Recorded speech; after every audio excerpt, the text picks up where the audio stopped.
good morning, good afternoon, good evening, good whenever it is you're tuning in. Welcome to Ticket Price, the only show that asks the question that matters. Are these movies worth the ticket price? In other words, are they worth your time and money? With you as always, I am your host, Jake, sitting across the way with me as always, co-host extraordinaire, and the only man who purposefully never says goodbye to the spirits he summons in a seance, just so he can have a little company. Tevis at Master Control. Tevis, how are you, sir? Hey, it's lonely here by myself, and I can only watch so much Pornhub. Okay? Leave me alone. And our table's oddly crowded as I look over, and we have special guests with us today, returning. If you caught our What We Got Wrong, episode 2, John Carpenter's The Thing, then you already know. For those of you who don't, listen to that episode. We need the listens, guys. Come on, everyone. I need everyone to get on their phone, get on their laptop, get on whatever device you like to use, and queue up about 15 episodes of Ticket Price a day. Repeat. On repeat. That would be just swell. But with us, we have writer, editor, professor, author, TV star, paranormal expert, Hawaiian shirt enthusiast, Jason Offutt. Jason, welcome back. What? Hey, who are you guys? Where the hell am I? Chloroform's a hell of a drug. Hey, well, thanks for having me back on. I really appreciate it. Yeah, of course. So you picked out today's movie for us to sit down and review as we are looking at Spanish horror film Veronica. Right. I absolutely love foreign horror movies because there's a lot of great foreign horror out there. And people don't really think, hey, this Spanish horror film is going to be great. Seriously, who said that? Have you run into somebody on the street? Hey, what horror movies are great? Well, the Spanish one's good. Well, after watching this one, I'm not sure I said that either. I'm going to push you out of that chair. Oh, we'll get there. All right, here we go. It's a regular show, and I'm back as full-time host. I'm ready to fight. All right, released in 2017, written by Paco Plaza, Fernando Navarro, and Coral Cruz, directed by Paco Plaza, starring Sandra Escancina and Bruna Gonzalez. All right.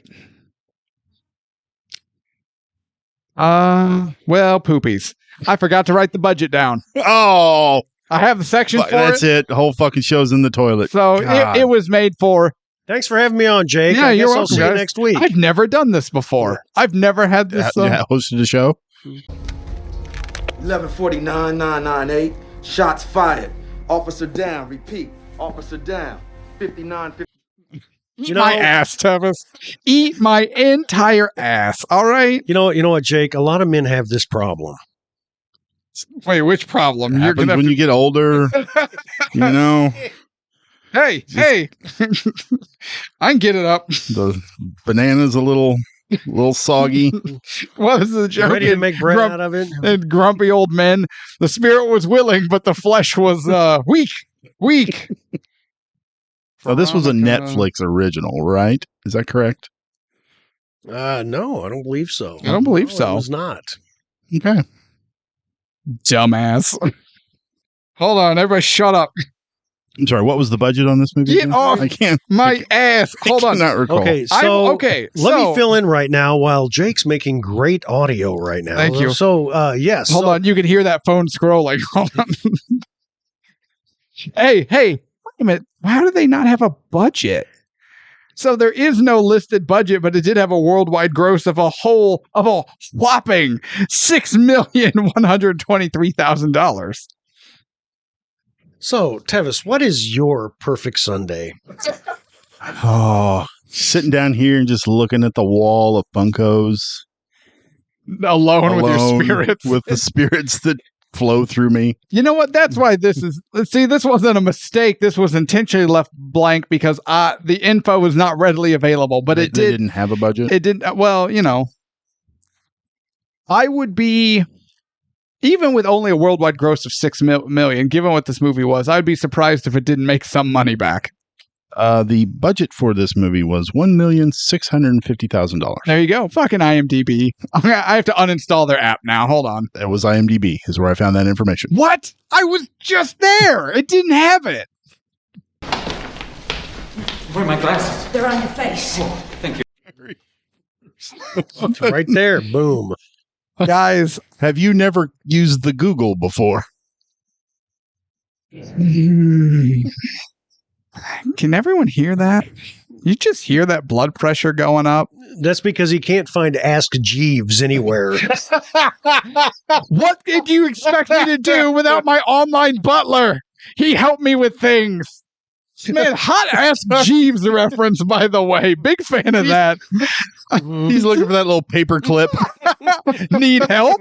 The Microsoft paperclip? Hell yeah. It's okay. Whenever I find out any information, I'll get a hold of you on MySpace, or I'll just send you an email at your AOL account. all right? Email. Oh, you mean one of those new electronic mails? Right. Ask Jeeves.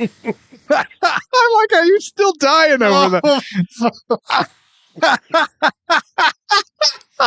Well, I'm glad I can bring so much humor to you gentlemen's lives. I'm glad I can do Well, that. since I have a feeling you're going to shit all over my movie, don't expect me. Hey, this movie had 5 award wins and 19 nominations. Unfortunately, none of them are worth mentioning, so I'm not gonna.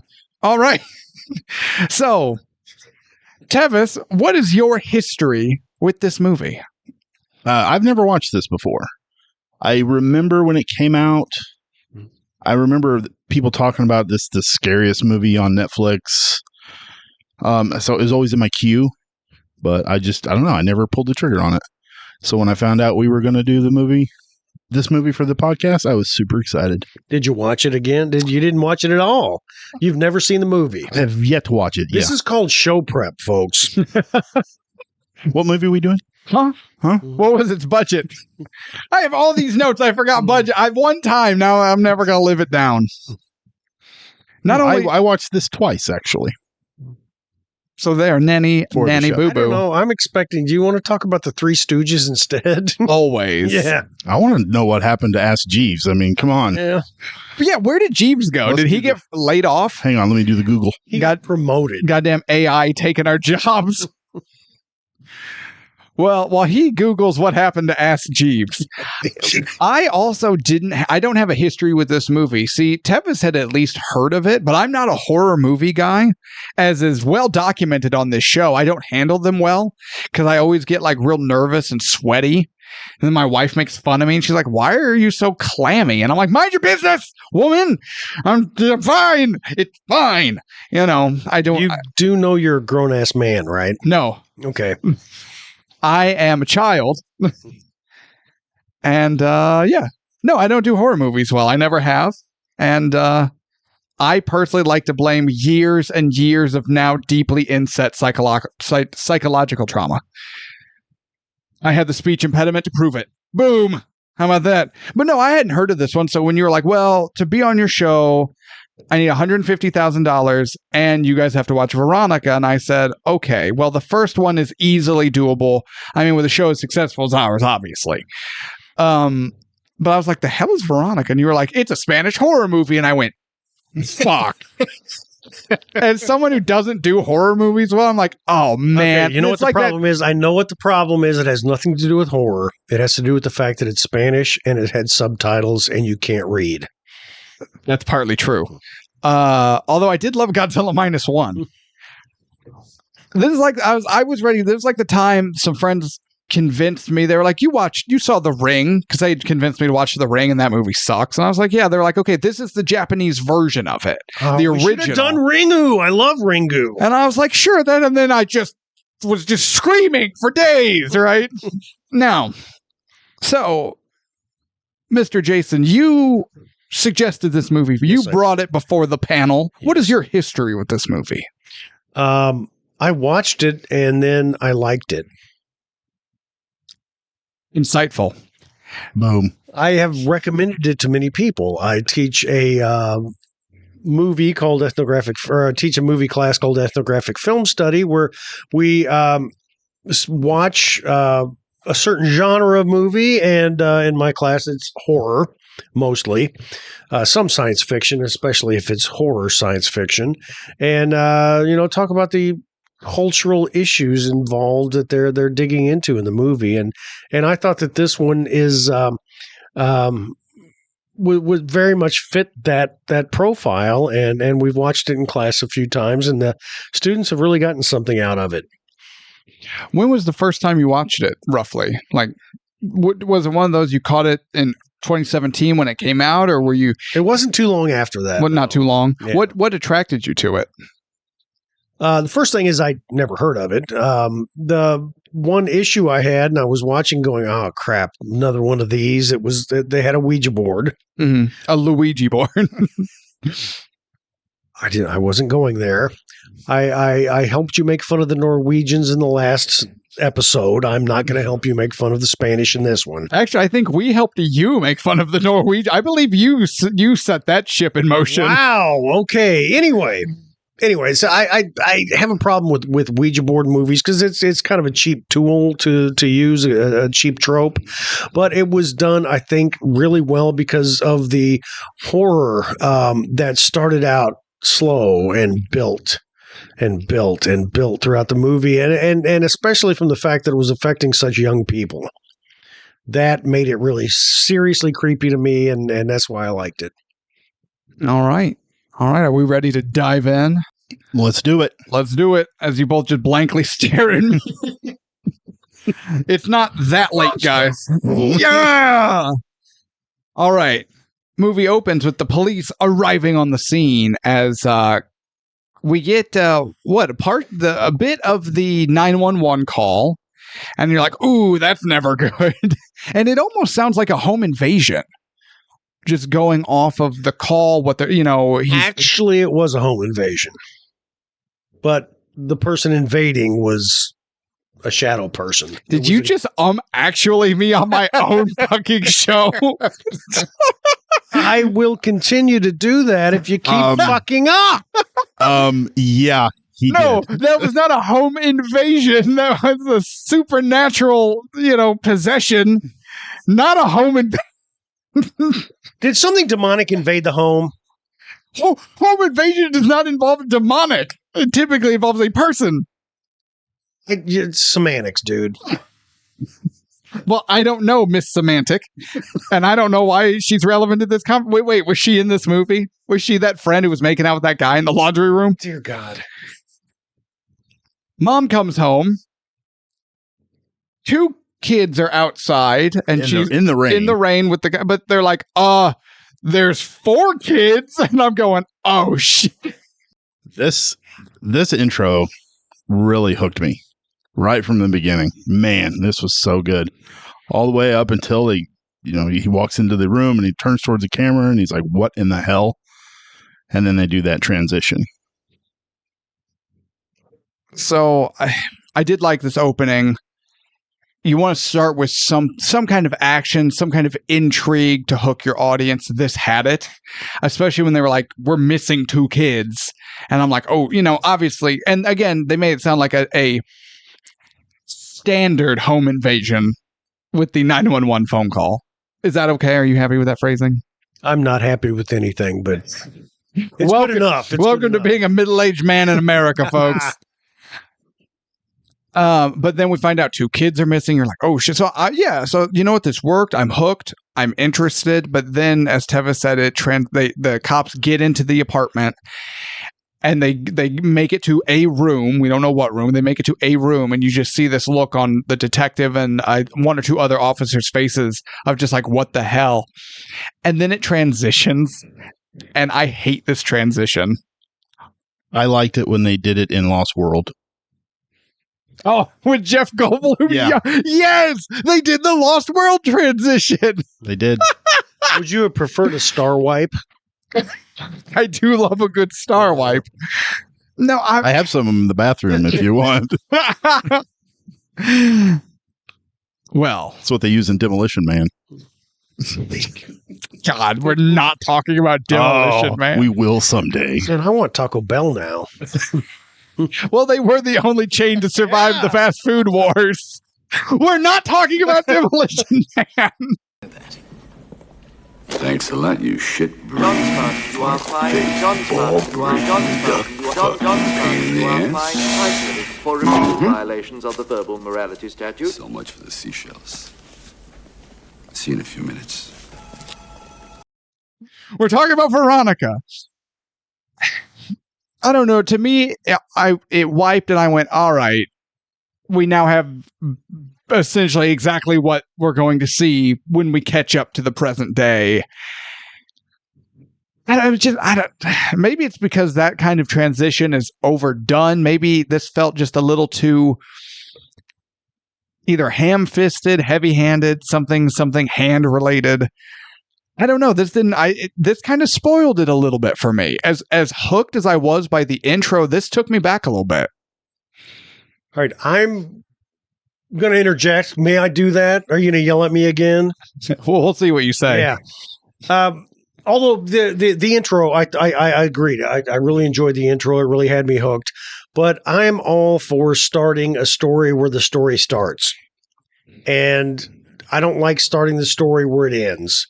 It's whenever you are watching something and, hey, that's pretty cool. Wait a second. 3 weeks later, I don't want this. I want to know what's happening right now. I agree with you on that. Yeah, because throughout the whole movie, I kept waiting to catch up to the beginning, which was really the end. Which by the time you get to the end, that's the end. We know what the end is, but you could have just started with the beginning. Yeah. And I think it would have been fine. I mean, Jake doesn't, but I do. Actually, no, we'll see, because I hadn't really thought about that aspect of it. Because the intro I did like, but like you brought up a good point that the movie is technically starting almost at like the crux or like the climactic peak, and now we're gonna backstep. What was it? 3 days, 4 days, whatever. I guess 4 or 5 days. 4 or 5 days, like whatever. That's kind of lame. It's overdone. It also made me think that the detective was going to be more relevant, involved in the story than he actually was. Yeah. Because I kept looking for him every once in a while. I'm like, is that him walking by? Is he coming anywhere? No, nothing. Right, because it was the 911 or whatever number that they used in Spain. That's when the detective showed up. Yeah. Right? Yeah. So wait, what we just got out of this is not only am I right that this transition sucks and is lackluster, but this whole opening would have been better had they just done it differently. Thank you, Jason, for proving my point. The opening that hooked us. Get rid of it. Get rid of it. But no, okay, realistically, you could have done another hook opening, just not there. Although I'm not going to get into the weeds because now my mind, the gears are turning. I'm like, oh, well, maybe we could we're not going into all that because at least the way this goes, we meet young Veronica. She wakes up and we see her taking care of her 3 younger siblings, and they're quite a bit younger. And especially her little brother whose name I can't remember off the top of my head. The Jerry Maguire kid. Is he not the most adorable little boy? He is so cute. Really little kids with glasses are so cute. They really are. And this kid's adorable. Yeah. Like this is like original Pet Cemetery levels of adorable. Like that little kid, By the way, he doesn't get struck by a semi. I was going to say, well, that little kid's adorable pre-semi. All right. Post-semi when he's cutting Fred Gwynn's Achilles tendon, not so much. Ooh. But before that, Oh, yeah? Sometimes dead's better. Oh, yeah? Sometimes that is better. Well, one of the things Spot on, huh? Oh, yeah? One of the things that I really liked about the movie, and they could have started here, is the fact that there's a lot of depth when it comes to Veronica and her family dynamic. That really sets a tone with her and what she wants is the fact that she is 14, 15, 16. I don't know. She's somewhere around there. Yeah, 16, I think. And her dad's dead. Hasn't been dead that long. Her mom works a job that keeps her up at night. At first, I thought her mom might be a prostitute. Yeah, I thought she was either, like you said, like a prostitute or heavily into alcohol and drugs or drugs. something. Yeah, I thought she was a junkie at first. Yeah. But no, she just works her ass off. Yeah, no, she's a good mom. Yeah, she's a fine mom. Yes. I'm really glad they didn't go down that road same. of Same. That would have been cheap. It would have been very cheap. Yeah. Yeah. So, but Veronica, as the oldest kid, has got to take care of the house, has to feed her younger siblings, has to make sure that they brush their teeth and get ready for school and take them to school and all this other stuff that a parent would normally do, but she's by default the second parent in the family. So that whole dynamic really works to set her up. And then you get hit with her while she's doing work, looking across the looking through a window at the apartment across from her, which is a girl in her class. And the girl in her class is just carefree, singing to the radio and, getting ready for school. And Veronica's trying to mimic her dancing moves and singing, because that's what not only she wants to do, that's what she should be doing. Yeah. She should be at that point in her life completely carefree, but she can't be. And she really wants that. And then we get to school. And there's something big happening at school, and then I don't know how much more you want me to go with this. So you just Yeah, I'm talking. Yes. go ahead and talk. Goddamn. I'm a lecturer, so it's hard to shut me the hell up, all right? And this is why we yell at you. This section of the movie, I would say, what a fantastic way of establishing Veronica as a character, but probably even more importantly than just establishing her as a character. But what a great way to paint her as a perfectly likable, sympathetic, understandable character. Like you see what she's doing and you just feel for her immediately. You just, at least for me, there was that immediate connection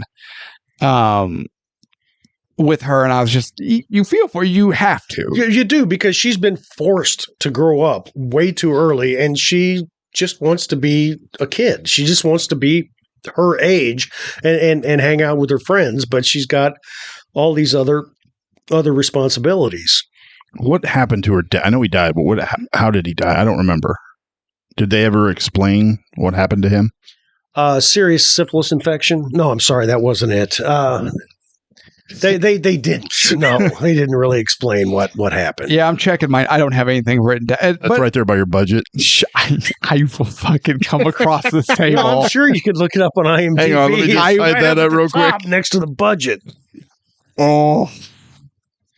Tune in next week, as I will not have a guest or a co-host, and it will be the Jake Show, and it will be much, much better. So the 4 kids are getting ready for school, and it's a special day at school because the solar eclipse is happening. And so everyone's getting ready, they're getting the photo negatives, and I went, God damn, how many, because this movie came out in 2017, but it takes place in 92. 92. One or two. Because I remember, I'm just sitting here going, God damn, Jason said he shows this to the college class he teaches. How many of those kids know what film negatives are? Well, yeah, no, because I ask. I ask about things because one day in class, I almost said, you sound like a broken record. And then I'm like, how many kids actually know what that sounds like? So I asked, and they actually did. So I have asked about negatives. And the one thing about the whole looking at the eclipse through a photo negative, how the fuck does that work? I have no idea. I don't know. Science. Yes, science! We've got a lot of blind Spanish kids of a certain age. Well, the number one day, if you're an eye doctor, is the day after a solar eclipse. Right. Your whole year is just made from that day. But the kids are getting ready for solar eclipse. Now, I'm going to unless Tevis, you want to jump in, we get a taste of Veronica. She's in class and they're discussing literature. And what are they talking about? It's destiny related. It's some, the inescapable fate, right? What are they? Do you know what are they actually talking about? I can't remember what the book is. No, I can't either. That they're talking about. But yeah, they're discussing that, and she's not really paying that much attention because something else is going on. Her and her friend. They're passing notes. And by passing notes, I mean the friend has wadded it up into a ball and threw it at her. And the teacher, despite looking in their general direction, missed Randy Johnson on the mound. Blows up a bird. This is a Catholic school, so, I mean, why didn't the teacher, beat the hell out of somebody? I mean, didn't they still do that in 92? I don't know. Well, and this is a Catholic school in Spain, right? Right. They might do that now, for all I know. Right. I mean, they're not worried about the Spanish Inquisition, right? I guess they did that to that. They did that to the nun. That's why she's blind. The nun did it to herself. That is true. Yeah. So yeah, Sister I mean Death. that was this whole thing built up to the solar eclipse, and they used that as a way. Veronica and her friend Diana, the other friend, all went down into this creepy basement. My next note here: why does the school have a murder dungeon? So bell rings, solar eclipse is going on. All the kids and staff, faculty, teachers, they all are going outside with their film negatives to look at the solar eclipse. But Veronica and her friends sneak off, because Veronica has snuck something to school. And at this point, we don't know what it is. Because I think the note was like, do you have it? Her friend's asking her, do you have it? Whatever it is. And Veronica points to her bag. So whatever it is she has, presumably reefer. High school kids sneaking off, it's probably reefer. Do kids still say reefer? If you have to ask that question, then no. Well, I don't talk to most kids, though. I don't know what reefer is. The reefer, the marijuana pills, Mary Jane. Oh, the marijuana pills. She makes me say, that's one of my favorite wrestling stories. The movie Reefer Madness. No, I used to have that. I had to watch that in school. You're shitting me. No, it was just the teacher. Are you 70? Almost. How old are you? Oh my god! No, one of the teachers just showed us this. He's like, "Look how ridiculous this is." Yeah, we got to watch it in school, so it was funny.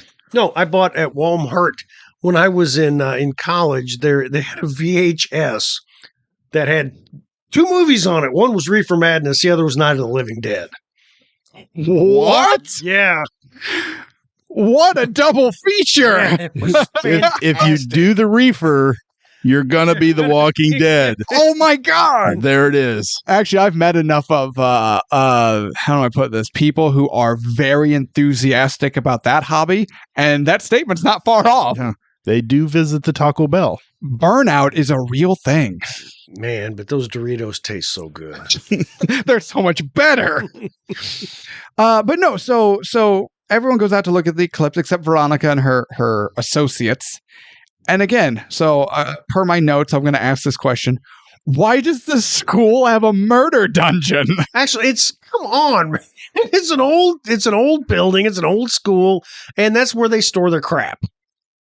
The question that I have is, well, no, this comes later in the movie, so I'll ask that question later. Okay. But, yeah, the murder dungeon, I mean, it's mood setting. Yes, because I, too, remember the murder dungeon in my school. And that was a New Deal era building. It looked like a castle, but didn't have a murder dungeon. I looked. You didn't look hard enough. That's probably true. I was too busy with the reefer. So that was the in-school suspension room at my school. Oh, they the murder dungeon. The murder dungeon. Yeah, we had a dungeon. It wasn't a murder dungeon. It was an in-school suspension dungeon. Yeah, I think they used that also as the teacher's lounge where they would go in and smoke. And that's the epitome of the sadness in that story is. How terrible was it as a kid for me to see one of my favorite teachers in the teacher's lounge smoking? I was like, oh my God, she smokes? What the hell? It's just so weird. Yeah. Yeah. With that moment when you're still young enough, you don't see your teachers as people, and then you have that moment where you have to see them as a person. You just go, it's one of those like childhood innocence shattering moments. Like when you realize your parents aren't Superman, Superwoman. They're just mine wasn't. I remember when I was in high school and my English teacher showed up at the swimming pool in the summer, and I'm like, oh yeah. I never had one of those kind of teachers. You know, I didn't either, but that actually, I think that proves just because you weren't downtrodden by it doesn't mean that wasn't a childhood innocence shattering moment. Well, that's a good point. Yeah. So we find out that the thing Veronica brought is a Ouija board. Ouija. What? It's Ouija, not Ouija. It's yes, yes in French and German. Ouija. So this thing is this thing is named after the yes word of two different languages? Yes. Why? How the fuck should I know? Well, why the fuck do you know that? Because I know what yes, yes, and... So wait, is it possible you just recognize two different words kind of mushed together and it could just be its own separate thing? No. Okay. So wait, it's not humanly No, it possible. actually is yes, yes in French and German. So I have a question. Yes, yes. On the board, on the box of the board, did it say as seen on TV? Yeah. Okay. Sure did. That's what I thought, but I wasn't sure. She bought it like the newspaper stand. Like she got it like a convenience store. Okay. The three of us could go to Walmart right now and buy one. Oh, yeah. We could go to Walmart and buy a pink and purple one that is designed for girls. That's odd. Not really. I think most Ouija boards are used by women or girls. Do they have like different, like Monopoly has all kinds of different varieties? Is there like a bluey version or? There better be. Rick and Morty? There's a Peppa Pig one I know. Oh, well, Is there really? No, Just because that show's fucking demonic as hell. Their heads look like little penises. I don't like it. I never made that connection. I didn't make it either. And now I'm picturing Peppa in my head, and I still don't see it. He's going to Google Peppa Pig for us. So, would you please lie down on the couch and tell me about your mother? Did she look like a penis? I want to get to the meat of the matter. We're talking about penises. There's nothing more meaty. Especially if you're talking about my penis. Weren't we talking about a movie that had nothing to do with Okay, so I see what you're saying now. So it does kind of look like a crudely drawn sack with a chode-like shaft and two holes. Yes. I do think you're reaching a bit, though. I don't like it. Okay. I'm not saying you have to like For it, the but I think you're audience, reaching I a need little to bit. say that I'm having no part of this conversation. Pineapple, pineapple, pineapple. The safe word for Jason. Oh, Well, I would like the audience to know that this is a normal conversation, and they already know that. Okay, so they're down there, and they're getting set up. Now, I will say, granted, I have never used a Ouija board. Notice how I'm purposely trying to say it correctly for you. Thank you. You're welcome. You don't like being corrected. I can tell. Not in my goddamn house, even though this is Tevis's goddamn house. Not in our goddamn house. No, it's fine. But people expect a certain level of combative aggression from me at this point. It's also, I'm not medicated as much as I should be because it makes me sleepy. So it's how, I can vent. What am I talking about? Ouija board. Ouija boards. So I have no personal experience with one because I'm not going to touch that shit. How do I put this? I don't dabble in the occult. I'm sort of religious. I'm not very. We've kind of talked about it on the show. I believe like in God and that, but I'm not super religious. Nor am I like overly superstitious or concerned about the paranormal. But at the same time, I'm not going to play Russian roulette either, right? Why do I need to take an unnecessary chance where something could go really wrong? That's my stance on the occult, so I've never messed with a Ouija board. But, so only having seen them used in movies, but I will say I've never seen, well, like with the glass and the way it was done. In this movie, I've never seen that before. the way this one actually like works. All right, so I've written quite a bit about the paranormal. I've interviewed tons of people, done a lot of research, and out of everyone I've ever interviewed about using a Ouija board, it's never turned out well. Shocking. There are people who will say that, I'm sure there are people who will say that it's perfectly fine. But what, in my opinion, a Ouija board does, and it's the same with a seance, same with automatic writing, same with talking to nothing in an empty room. I'm sorry, can I pause? What automatic writing? I'm not familiar with that. Oh, it's letting yourself be taken by inviting another entity in, and it writes for you. Absolutely fucking not. Right. Well, absolutely fucking. Do you know how many voices I have up here anyway? Yeah. Absolute. That's no. Yeah. No. The thing is with all of that is when it comes to religion, I really don't want to get into it. Yeah. Yeah. But I do have complete belief that there is something out there that we know nothing about, that we can't see, that we, unless it wants us to, that we have no control over, that doesn't have our best interest in mind. And if you use a Ouija board or any of these other type of occult methods of contact, you have absolutely no idea what you're contacting. What you're doing is opening the door saying, hey, anybody, anything, woo, I'm right here. And anything that is good will not come and talk to you. It's only the things, and this is given all the people I've interviewed that all their experiences have been terrible, that it's a bad practice to get into. So I'm going to say no. I am going to say that no to the demons out there in these universe. Stay away from this kindly basement. Thank you very much. That's right. The basement is clear. Wait, okay. Poltergeist? Yeah.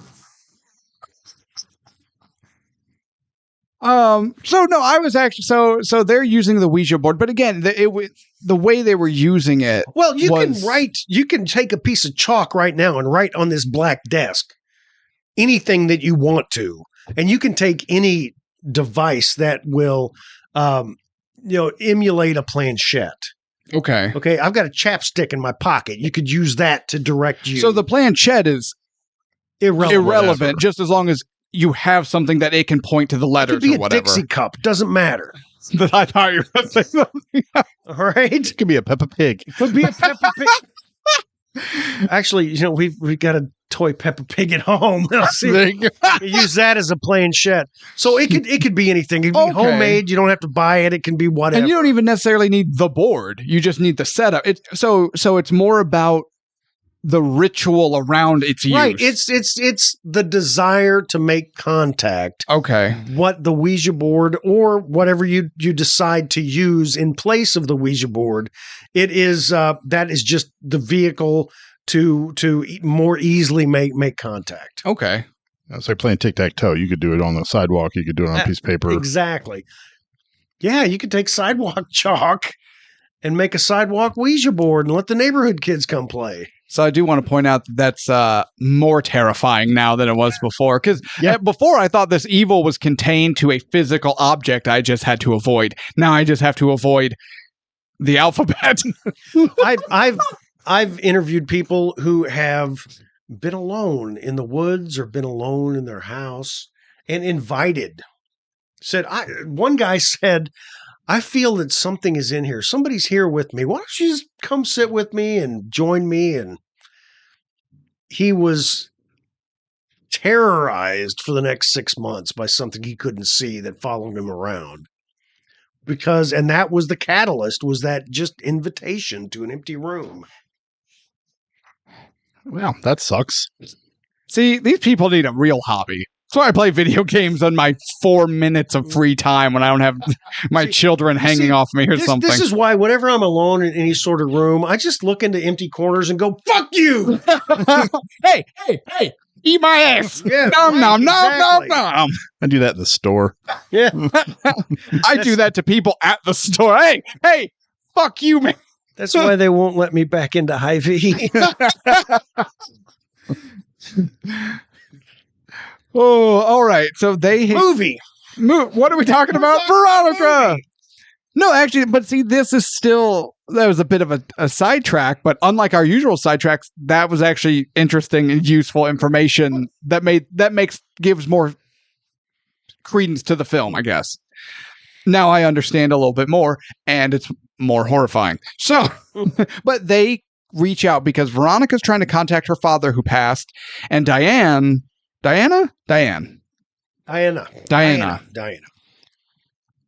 Her boyfriend passed in a motorcycle accident. Now that little detail is pulled directly from the real life police report that this film is based on. This is where it comes up. We haven't talked about that before.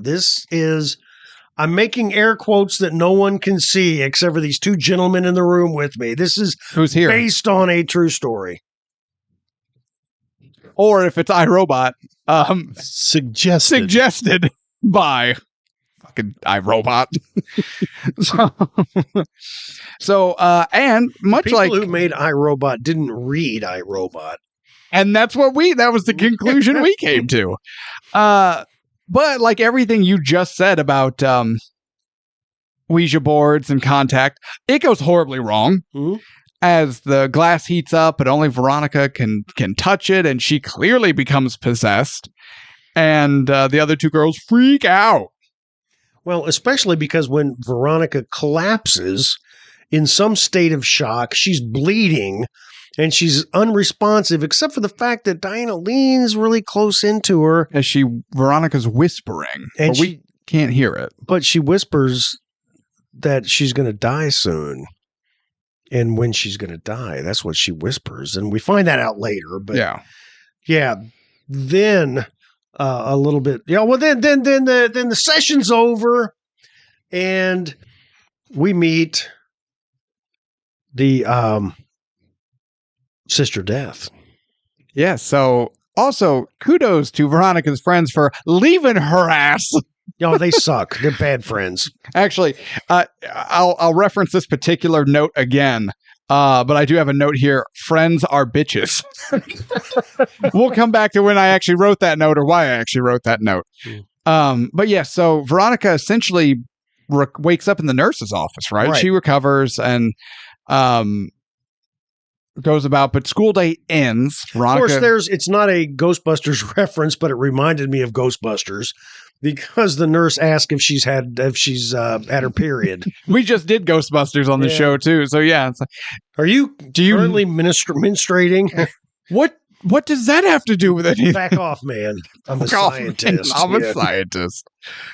So, but then they see, and there is an older nun there, and she is clearly blind, and they call her Sister Death. And my only thought was, man, kids can be mean, right? And our introduction to her is when all the children are up on the roof with their completely inadequate film that they're shielding their eyes with. They have film negatives. What's your problem? Yeah.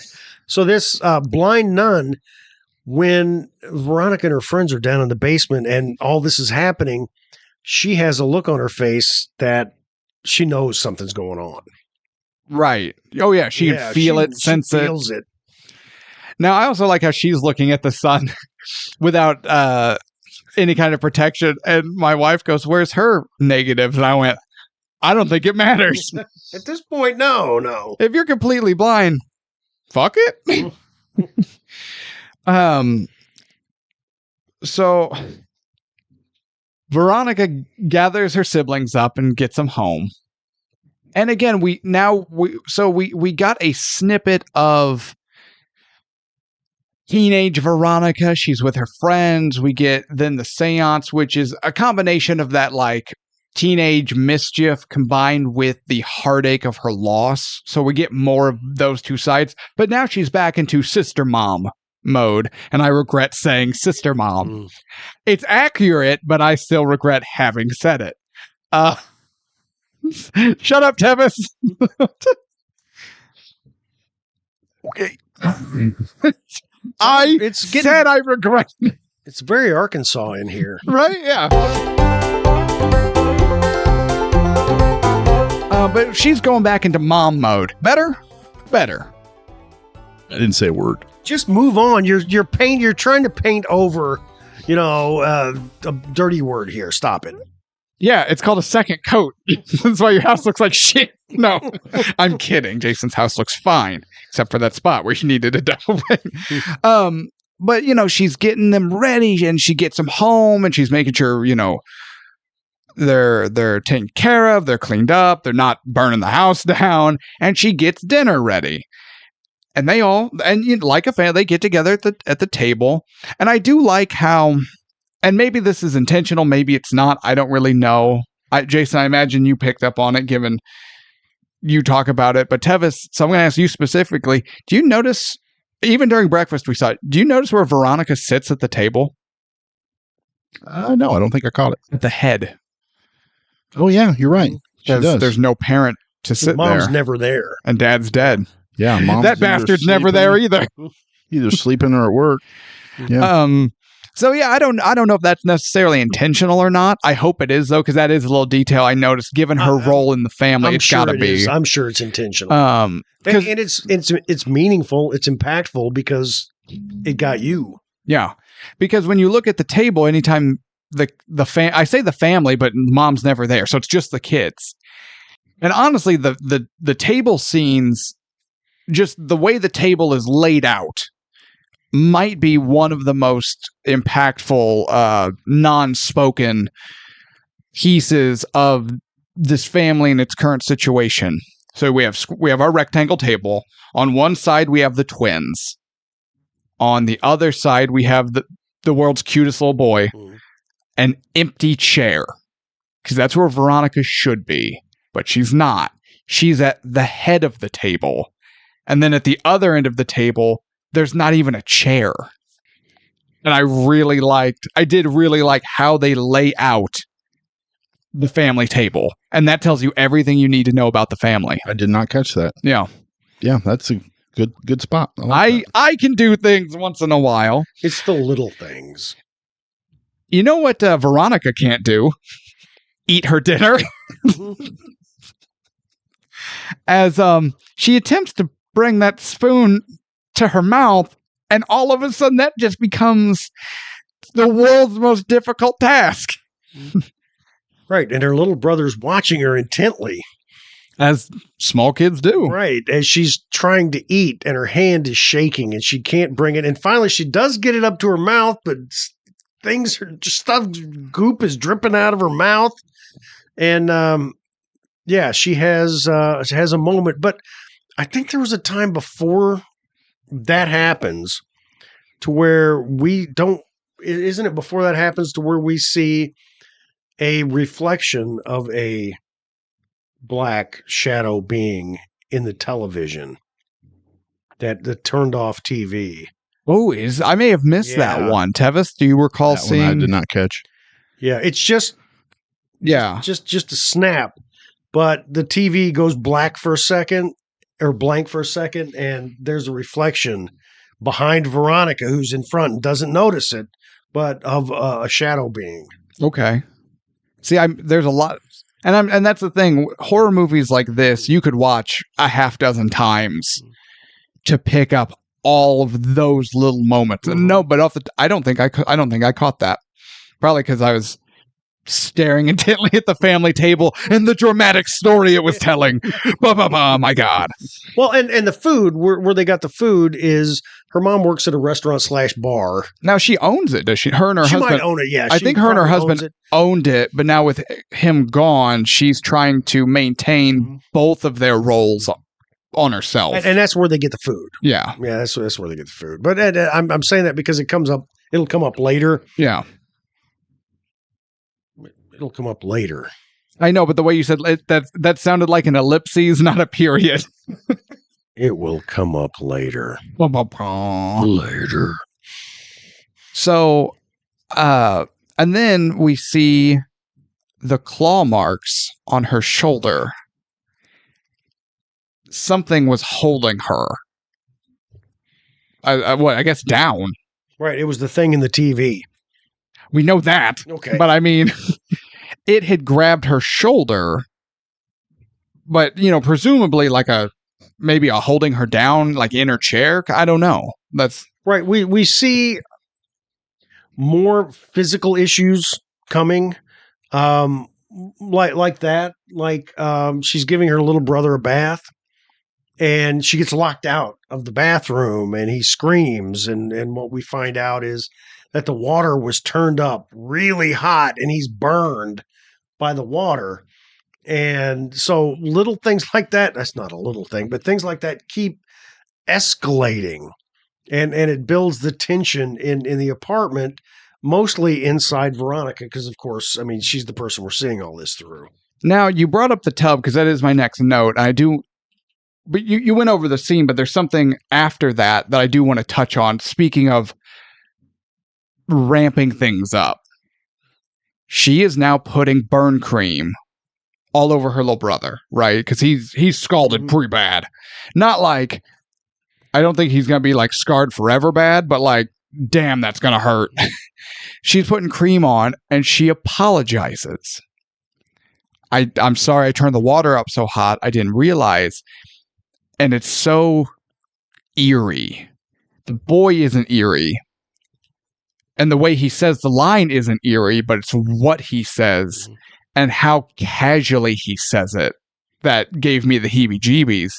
Because he's just like, it wasn't you. And she goes, huh? Mm-hmm. He's like, you're not the one who did it. He knows. Like, he knows.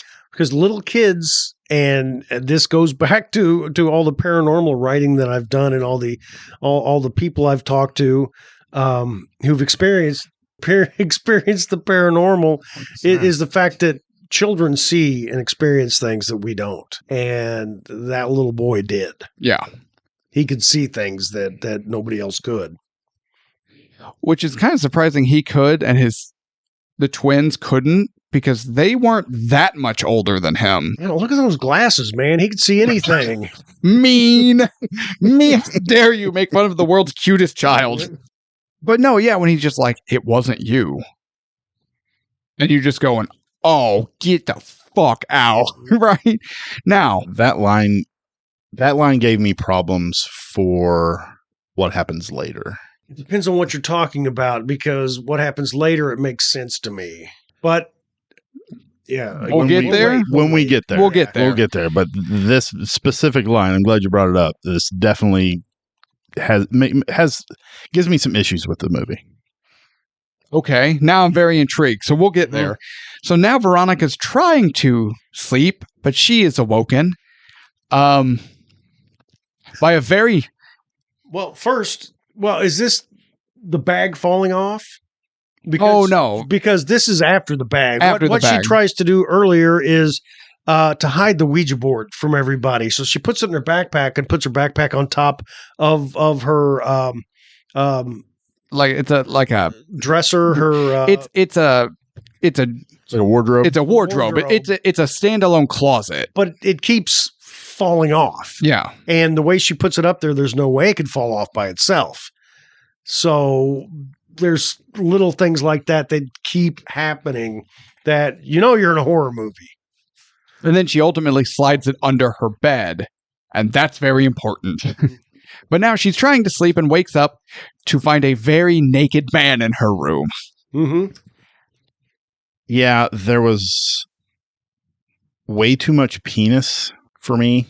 It's European, dude. I know, but yeah, that was... I said European. And it's penis. Hey. Does anyone want to see my unit?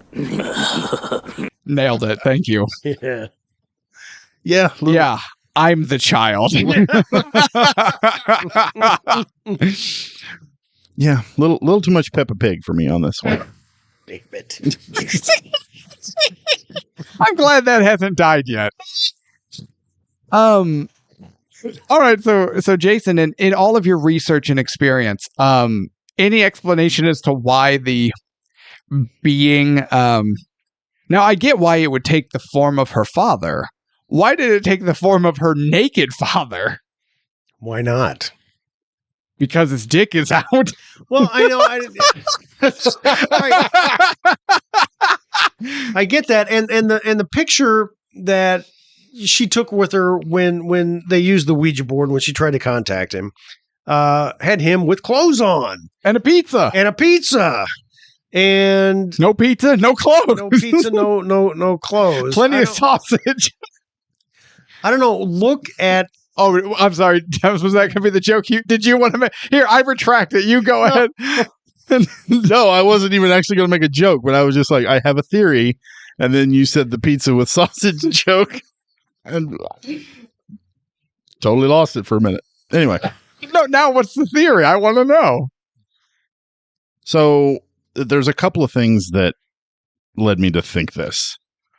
The way later, these happen later down the road. The way Veronica is held down on the bed against her will.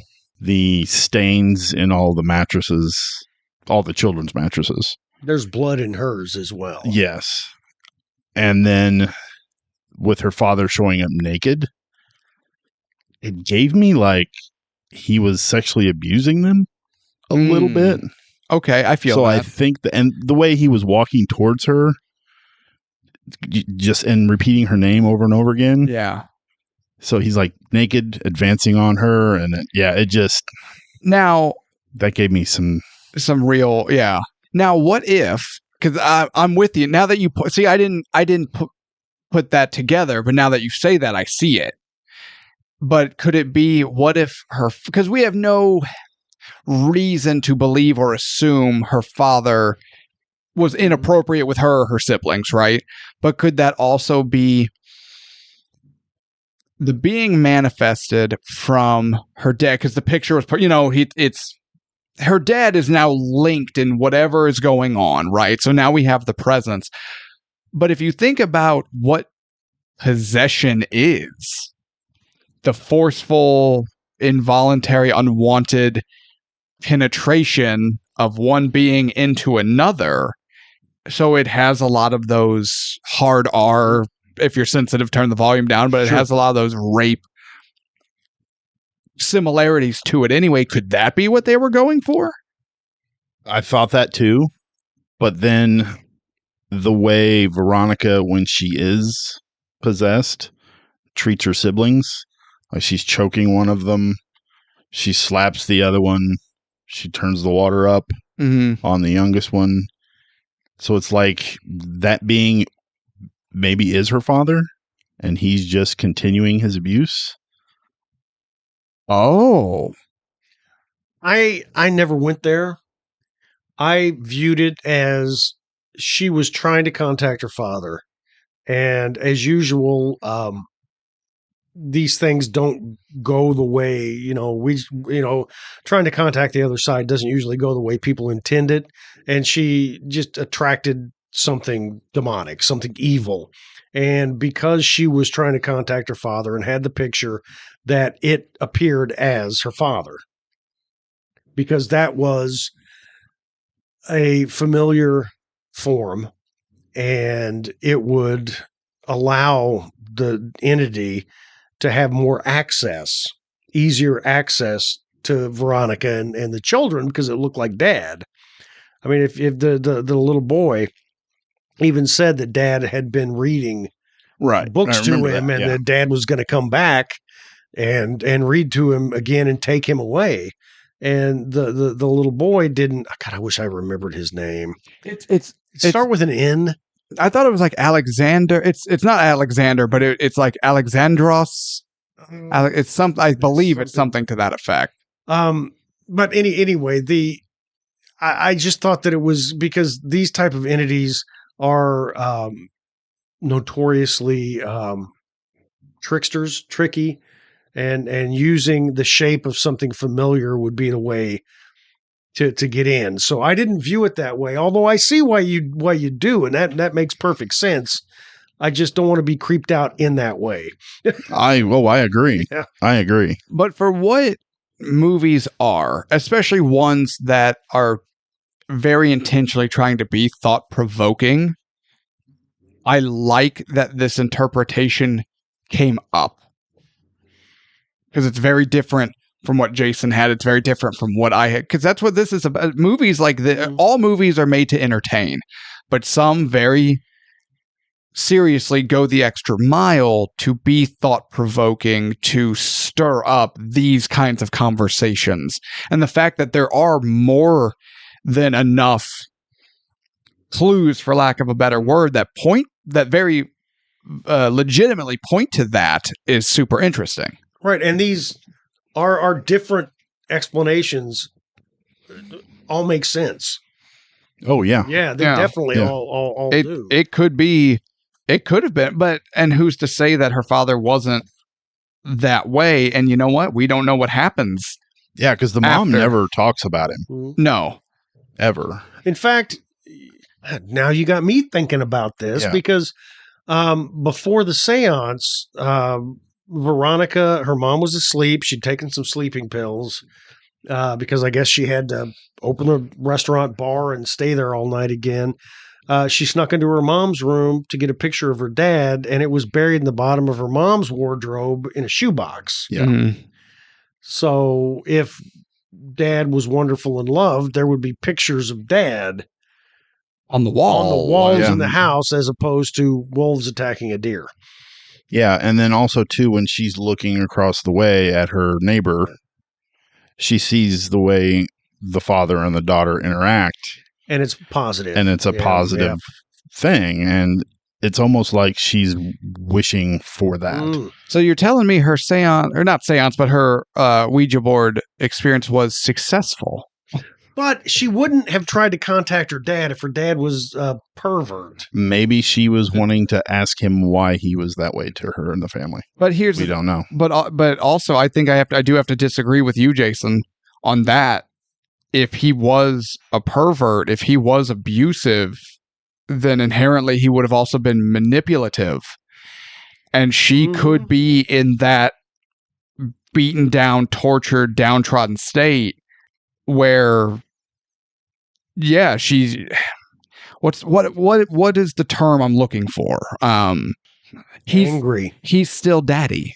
He's still daddy. Yeah. You know, she still loves him. Yeah, because if she doesn't, she's a terrible person and a horrible daughter and XYZ, right? So if he was don't tell anybody that we're doing this because it's going to be your fault. Everybody's going to blame you. Okay, the question here is how many times do we see Dad? Once. Mm-hmm. And he's mentioned the little boy mentions him. And if it would have been about Dad being abusive, I think there would be a lot more discussion on it in the movie. That could be. I think we might be making more of it. Or I could be wrong. I don't know. Maybe the reason why the mother never brings it up, that's the discussion of it. So, again, I like the fact that right or wrong, to me right now is indifferent. It doesn't matter. It's inconsequential. I just like that this is now an avenue of conversation that can be had. It's a valid opinion, Right. So and I like never these. Thought what you're thinking, but you've described it in a way to where, damn, that could be it. You can't unsee it now. I can't. Yeah. No, I can't unsee it. So regardless, all we know for sure is we have an entity with very sinister motive, and it's coming. So, here it is in my notes. Probably not her dad. That's probably not her dad. Yeah, that's what I thought, but now now I'm unsure. Now it could be her dad. Now she eventually she ends up going to school and goes back down to the murder dungeon where she bumps into Sister Death. I don't think she bumps into Sister Death. Sister Death, the blind nun, intended to go back because she knew she was down there. She felt something. She wanted to have this conversation to warn Veronica about what she'd done. Well, yeah, Sister Death didn't bump into her. Veronica bumped into her. Right. And Sister Death knew what had happened.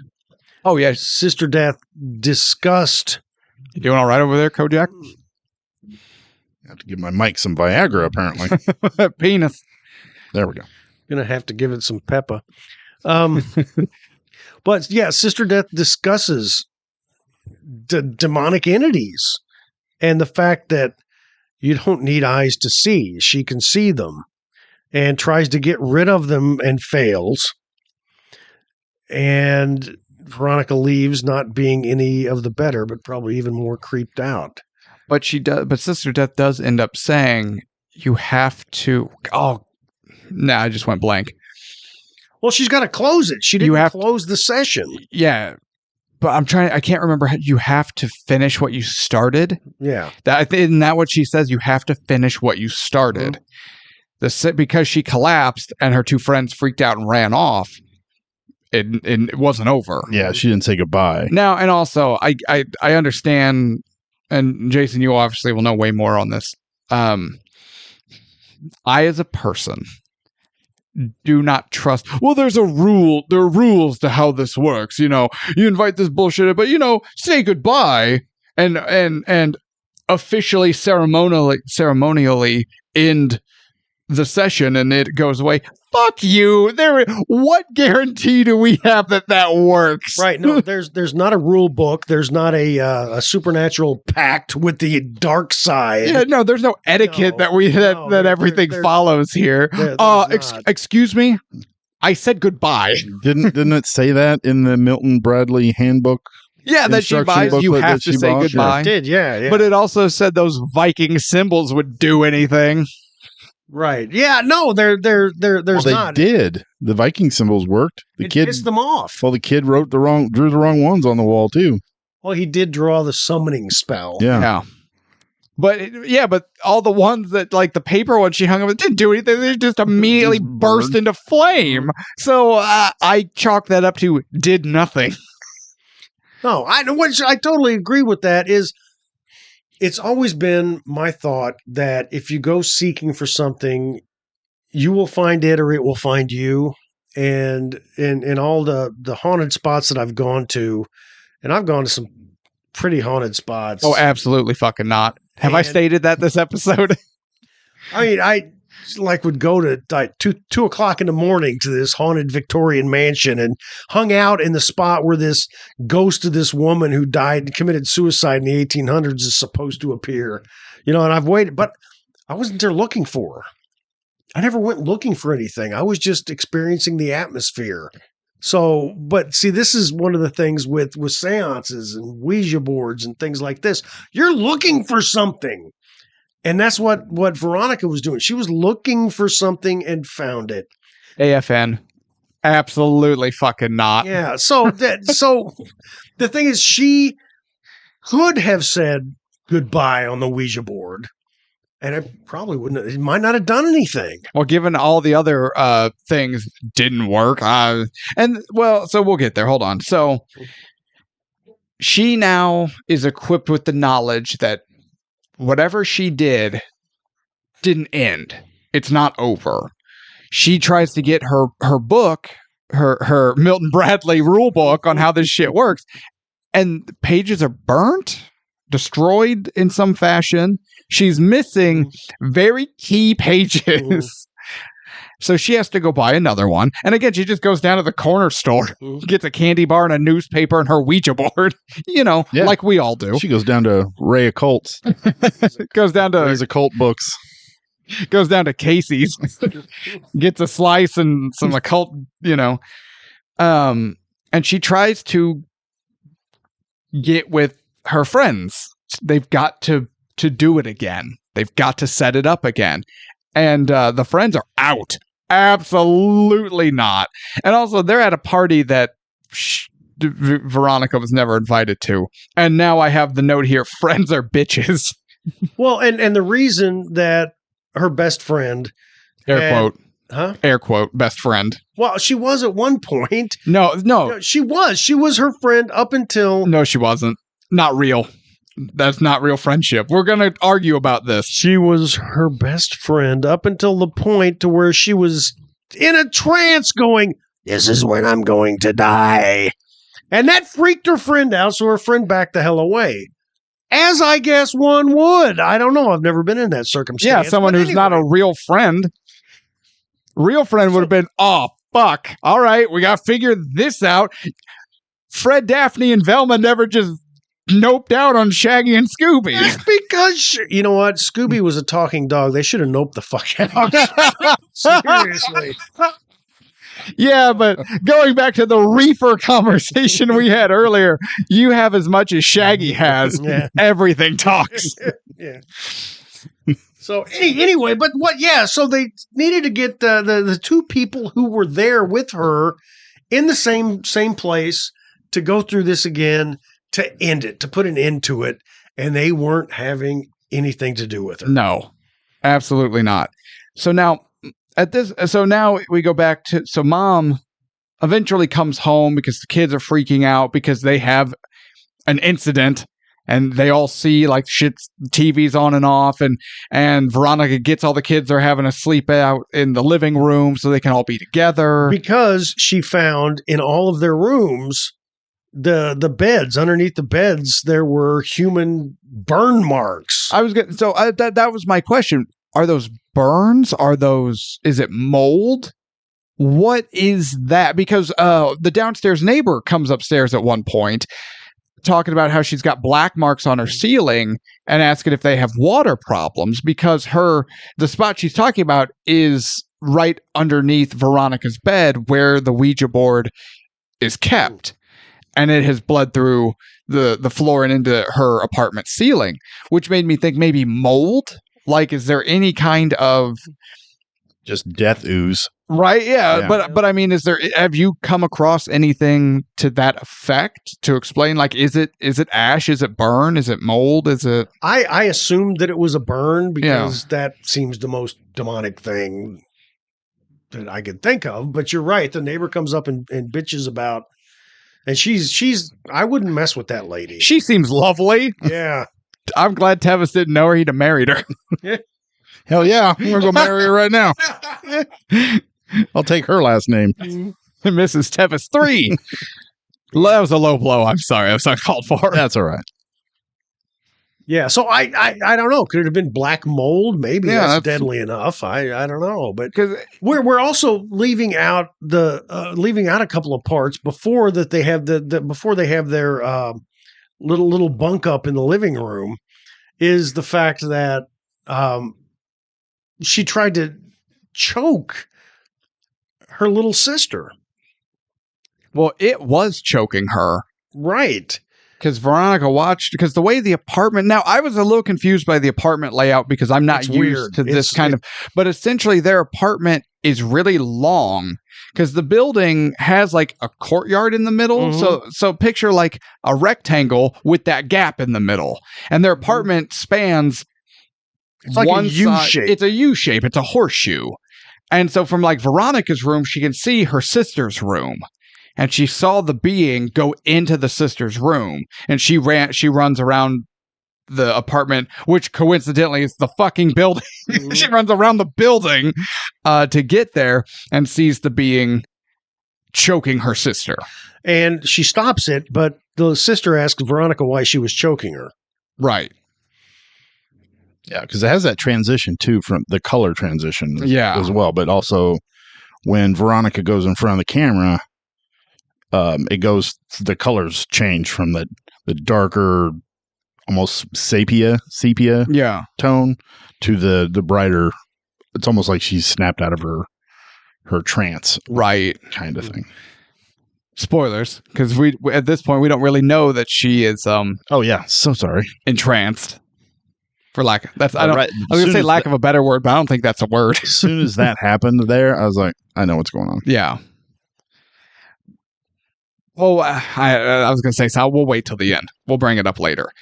So things are now definitely happening around the house and to the siblings. So she gets them all into the living room.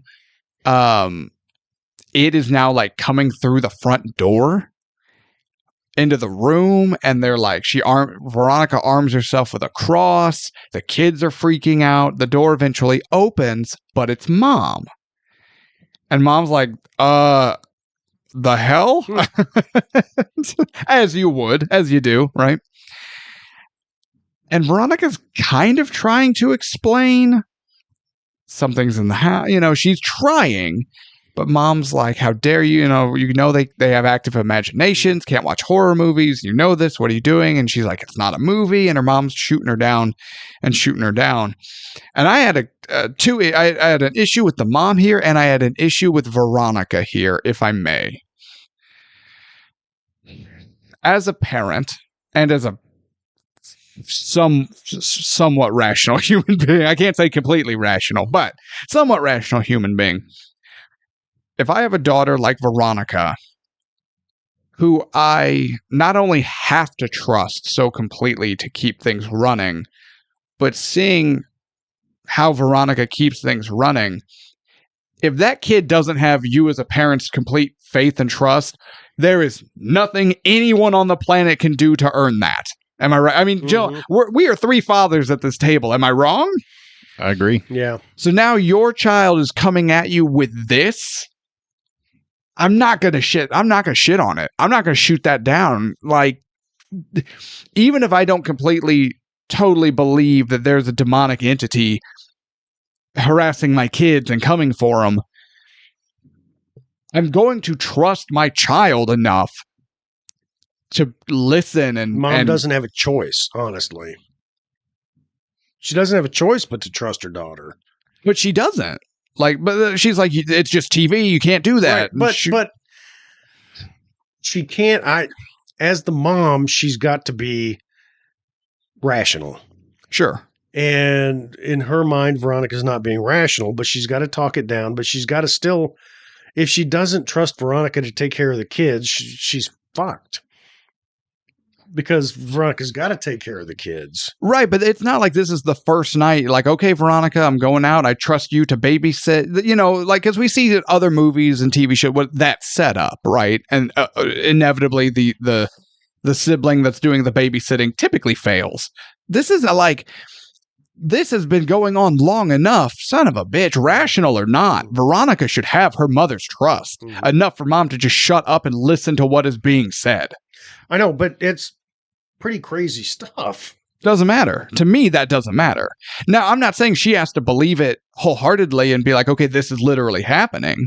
But you should at least, if your child is like Veronica, she has earned the right for you as a parent to shut the hell up and listen to what they're saying and try to work with them and figure out what is going on, not just shoot her down. That bothered me as a parent a lot, actually. Knowing as much about the paranormal as I do, even if I had one of my kids telling me that something paranormal had happened, I would be looking for the logical explanation and not believing that they saw, a shadow being or Bigfoot in the walls or whatever. The only thing that came to my mind with the mother was she's just put in 16-hour day probably, right? And she just wants to go to bed. Yeah. And she's just like, God damn it, I ain't got time for this bullshit. Let's do it tomorrow, Yeah, there's a lot of that there. Yeah, which is fair, but to me that's not an excuse. If your children are that wound up about something, and a child who, granted, to Jason's point, she has to trust, but again, I feel like Veronica has earned that trust. There at least needs to be a fucking conversation. Yeah, but the working all day, she just wants to go to bed. I agree with that 100%. And your kids aren't old enough yet for you to go, God damn it. Just go to bed. Are you? They're 3 and 1. You want to try that again? Do you know I can hear my oldest's door open. I go, son of a bitch. Here we go. Mom, Dad, I need to go potty. No, you don't. You went potty 20 minutes ago. I'm thirsty. All right, Mom, Dad, I'm awake. No, you're not. I mean, it's different than having a 15-year-old. Saying there's demons running around the house. So, okay. I haven't had that happen yet, thankfully. Knock on wood for that one. Now, okay. To avoid getting stuck here any longer, And then my issue with Veronica. So now here I am trying to explain to my mom shit that's going on, and she's just shooting it down, right? And for all these different reasons, whatever it is, right? My body is covered in horrific bruises, and many of them are very obviously claw-like shapes and 3 a pin. And you just go, hey, Mom, you don't believe me? Look at this bullshit. Right? Okay, Yeah. That's an Mom, point. Dad, Yeah, tired or not, point. you don't want to deal with this. It's just whatever. And then your child shows you horrendous bruises across their body. Are you not going to perk up a little bit? That's an ace in the hole right there. It is, you're right. Yeah, that's kind of, they're kind of building a family tension without making a whole lot of sense. Yeah. It's like they're just building the family tension just to build the family tension. When you could easily, like you said, just eliminate all this bullshit and be like, Mom, look. Yeah. Yeah. So I don't know. This part, the family tension, it didn't work for me. No. This doesn't work for me. But that's neither here. It is what it is, I guess. But, so she goes to bed, flashing forward, keeping this moving along. My next note here. She lays down, but has another encounter where she is essentially attacked By her siblings. They begin to bite This it. is a great scene. It's horrific. Yeah. A little unsettling, yeah. Yeah, it is. As all 3 of her younger siblings essentially charge into her room. And at first you're like, what's going on? And then they begin to bite and tear and cut into her. And they're biting her flesh off. Mm-hmm. And you're just going, oh my God, Jesus Christ. The only issue I had with this scene was the music. It gave me like the 50s monster movie vibes. Would you have preferred Raindrops Keep Falling on My Head? That would have been actually pretty awesome. See, that happy song with the terrifying image. I was going to say, great juxtaposition. Yeah, that juxtaposition would have worked. But I don't know, when that music hit, I was like, wait a minute, what the fuck am I watching? Yeah. It kind of took me out for a minute. When in doubt, just put a Rob Zombie song on in the background. Don't ever put a Rob Zombie song on. Please don't. Old men and their old men tastes. That's my only problem with the Matrix. We can't all be barbershop quartets, boys. Hey, I went to see White Zombie in concert, so. And I bet it was great. It was fine. It was fine. It was Shelley Duvall levels of fine. Mean. Totally fine. Totally and completely fine. But as she is bleeding, we learn that this is a dream, and she wakes up and has had her first period. Doesn't she also have a human bite mark on her arm at this point? Her hand, definitely still has a bite mark on it. See, here's the thing. She accumulates John Wick levels of injury over the course of this movie. And she shows and tells no one. And despite that, several of them are insanely obvious. And no one notices. And that didn't work for me either. Because again, like on the webbing between her index finger and thumb is a horrific looking little bite mark. And it's on her hand. Here, let me get that for you. What the fuck happened to you? Like, it's right there. Yeah, and if she would have just confronted her friends with her marks as well. Oh, that would have freaked him out more, I think. Yeah, but I think they would have been more willing to help her than when she just came running into the party screaming and hollering and I don't know if it would smacking people. I don't know. I don't know if it would have. If they were true friends, yes, they weren't. I'm going back on this. Wasn't a true friend. She was just a Johnny come lately who just came to school, and the other one should have. But she wasn't a true friend. Okay, I'm not getting into this with you. I'm sorry you've never had a real friend, Jason. Thank you. Wait a minute. Have you ever had a friend who is a guy and people question your all sexuality when you guys are together? Has your own wife questioned your sexuality when you're with a friend? No. You've never had a best friend, and I'm sorry for you. Nah. Or maybe you've just had too good of a friend. That's very possible. And anyone who knows me, who listened to this show, knows immediately who I'm referring to. And if he's listening, he knows who we're referring to. Right now, in this room, Jake is only sitting here in Speedos and pasties. First of all, those aren't pasties. I'm just very, very alabaster. Now, friends won't help her. She figures out, she eventually she bought her book, combs through it enough. She figures out she has to say goodbye. She has to bid the being farewell. She has to do the seance. And she can't do it by herself. She can't do it by herself. So she recruits her siblings. And this, on the face of it, seems like a borderline villainous thing to do, but this movie does craft it crafts very well Veronica's desperation, but also her isolation from anyone who isn't the siblings, including her mom, the mom. Yeah. And honestly, think about this came to my mind too, and I think, again, hopefully it's intentional and I'm not just overreading or reading into it too much. I saw this very akin to, say, a stay-at-home parent, whether single parent or just a stay-at-home parent and the other parent works.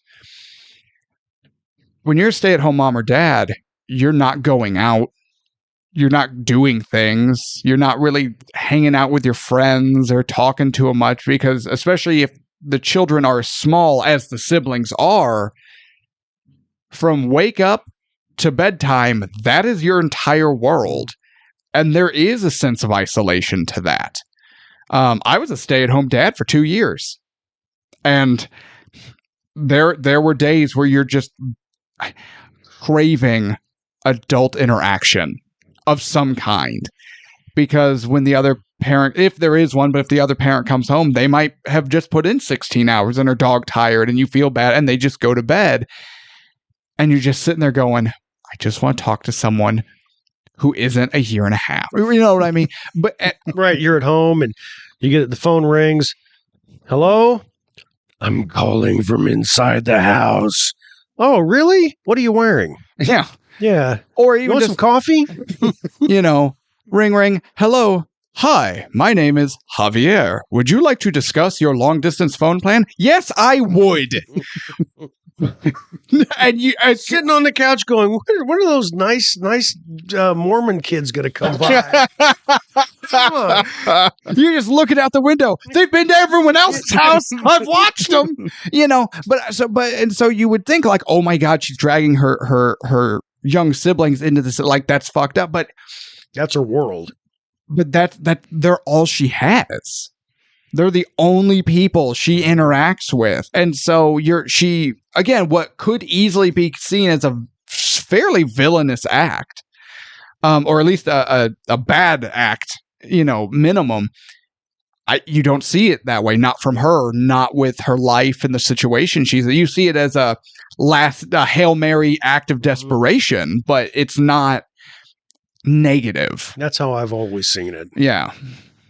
I like the fact that she takes matters into her own hands. She's the one that she knows she has to fix it. Yeah. She doesn't go to the priest or, go to Sister Death, and Sister Death comes in and helps, and, or gets a priest to come in and help or do whatever. I like the fact that she's like, I have to do this. And how much of that plays into Veronica as a character with her life?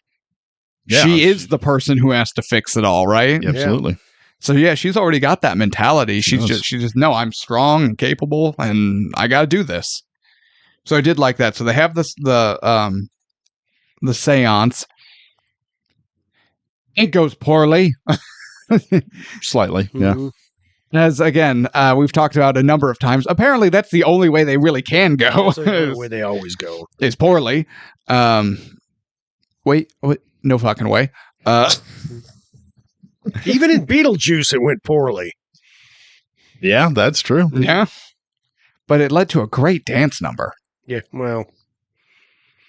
So what we got out of this is it'll always go poorly, but it'll go anywhere from flaming death and eternal damnation to dance number and giant demonic hands pulling your face into a salad. Yeah.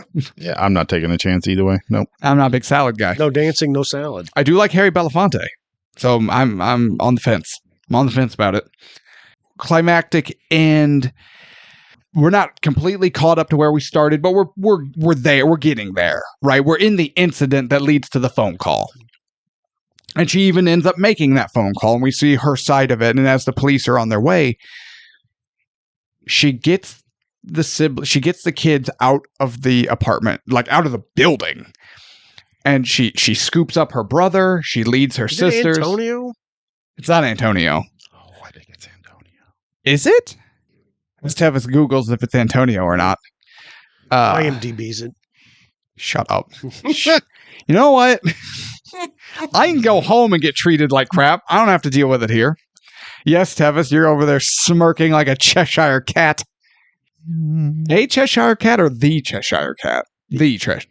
Yeah, I'd go with the Antonito. Antonito. Yeah, it was right here by the budget. Nice. And that, hold on. You knew that's where it was going. But she gets Antonito and scoops him up in her arms and gets the girls and makes a break for the exit. They're at the bottom and the sisters turn. They're like, where's Antonito? Veronica's still her arms are still in the I'm holding him motion. But he's not there. So she gets the sisters out of the house and then books it the hell back. And like you said, you liked how she takes it into her own hands to fix it. She doesn't leave. She made it to the exit, but she doesn't cut and run. She does not leave her little brother. Mm-hmm. So she's carrying him, and they're like, "Where is Antonito?" And she looks over in the mirror, and that's when she sees that she's making that gesture, but he's not there. He's not there. There's a lot of mirrors in this. Yeah. There's a reason, which you're getting to.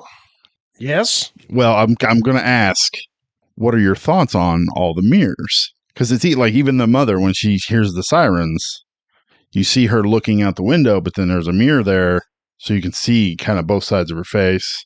And then when she leaves and runs out of the building, you see that through the mirror. Mm-hmm.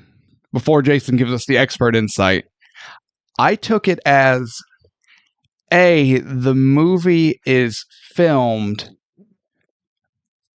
through Veronica's point of view. Not directly, obviously, but it's her perception. Her perception is skewed. And the mirrors give us the flashes of reality. As well as, if you know what you're doing with a camera, mirrors can lead to some really good shots. Oh, yeah. And you kind of touch on it. We learned that she is possessed, and it's not... The entity is not performing these horrible acts as a shadow being or whatever, the shadow person. It's her. And we see that with the mirror. There's two mirrors on her wardrobe, because that's where her little brother's hiding in the bottom of the wardrobe. Yeah. And in one mirror, we see the possessed her, and in the other mirror, we see her, and it's the not possessed her, the normal her, Veronica. Yeah. Yeah. And that's when she realizes what's going on, and that's when she realizes, and we all realize that the little brother, when he said that it wasn't her who turned the water up and burned her, it was her body, but it wasn't her who did it. Okay. So, and she's realizing this, and something else that we see is not a mirror, but there was a picture, there's a painting in the house, in the apartment. The wolves? The wolves chasing the stag. Yeah. Okay. And at the end here, when she's rushing around and getting Antonito and then her sisters out, all of a sudden, it's just the wolves. There's no stag in the picture. And what T-shirt is she wearing at the very end? It's a wolf. Because that's what she is. She's the wolf. She is the entity. She's she's possessed. She's the demonic entity. So all of this, all the little clues, the breadcrumbs that they've dribbled. Don't say in. breadcrumbs. You're gonna set Tevis off. That was only on iRobot. Okay. All the breadcrumbs. I say, looking at him right in the Fucking eyes. Detective Spooner sucks. Anyway, all of the clues that they've dropped in. I mean, it's all leading up to that, and it's all like if you haven't noticed it by now, it's an oh shit moment for the people watching the movie for the first time that, oh wow, it's been her the whole time. She's been possessed. And then the movie ends in fire. So a few things catch on fire, like a photograph of her. It burns. Mm-hmm. And that, to me symbolizes the evil, but at the very, very end, the fire reverses and her picture's whole again, which to me means that she's okay. I mean, in the afterlife. Now, okay, so she finds Antonito. He's in the wardrobe.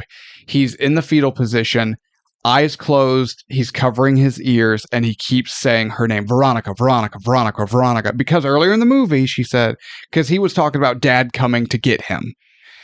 And she was like, that's not Dad. If you see him, you run and you hide. You close your eyes, you cover your ears. Don't listen to him. Don't look at him. And you call for me. You call my name until I come get you. And so she's like, Antonio, it's me. It's me. And he's ignoring her. And that's what leads her to look in the mirror. But glass breaks. So she has the realization, the nuts on her. She realizes there's only one thing she can do to save her brother, and picks up this monster shard of glass and goes to cut her own throat. Yeah. And I just went, oh God. The balls. She's a great character. Yeah, I agree with that. I mean, what did the priest do at the end of The Exorcist, in the 1973 Exorcist? He Swan dive. invited the devil into his body, and then he dove out the window to kill himself.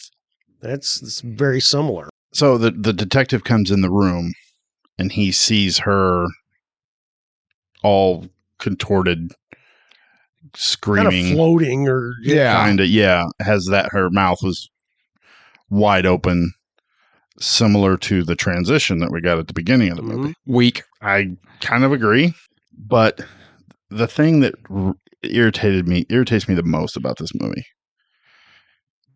you spend all this time with this character of Veronica. We're expected to like this person. We're expected to appreciate how she is with her siblings. And we find out, because she gets hauled out on a stretcher, and then we're back with the detective. We don't see Veronica again. And then it comes over the walkie, detective, the girl died. So all this time we spent with this character, we hear that she dies off screen through would you want to see fucking her walkie-talkie? body explode? No, but I get what Tevis is saying. We've been with her through this much. Would you want to hear that William Wallace was tortured and died and yelled freedom from characters who weren't there in Scotland? No, I get you want that. I to totally you want to get that. be I should've there. As soon as the detective's there, she's contorted or whatever, falls to the ground, and that's it. She's dead. They come and they check on her. No, she's dead. No, it didn't bother me. Oh man, that irritated the shit out of me.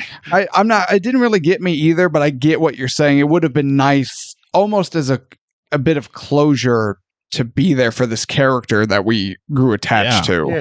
Yeah. It's like we were shut out of the room when someone we cared about. All right. It didn't bother me until now. Thank you very much. Yeah, our show's great for that. You're welcome. So Veronica passes. The siblings are safe. Spoiler alert, Veronica passes. Shut up. Now, for me, this next part was probably the most haunting of the movie, and that is the actual crime scene photos from the real life incident. The one with the Stay Puft Marshmallow Man? What? Nothing. Oh, I'm like Ghostbusters. What? Yeah, I was like, wait a minute, did I miss something? My daughter and I watched Ghostbusters 2 last night. That's okay. Yeah. Stay Puffed isn't in Ghostbusters 2. They talk about him. They also talk about Vigo. He's Vigo. Maybe the entity was Vigo. But no, that's some, I thought those, I was like, oh God, I can't handle this. You know what's going to happen? If you ever invite me back, I'm not going to say a word. I'm just going to sit here and eat ribs. I might bring ribs. I'll just sit here and eat ribs. You have to eat them into the microphone, though. So it'll sound like the raptors feeding in Jurassic Park. Mm-hmm. Yeah. But but when we actually get to see, because this is based off a real story, there was a real, her name wasn't Veronica, it was Betty.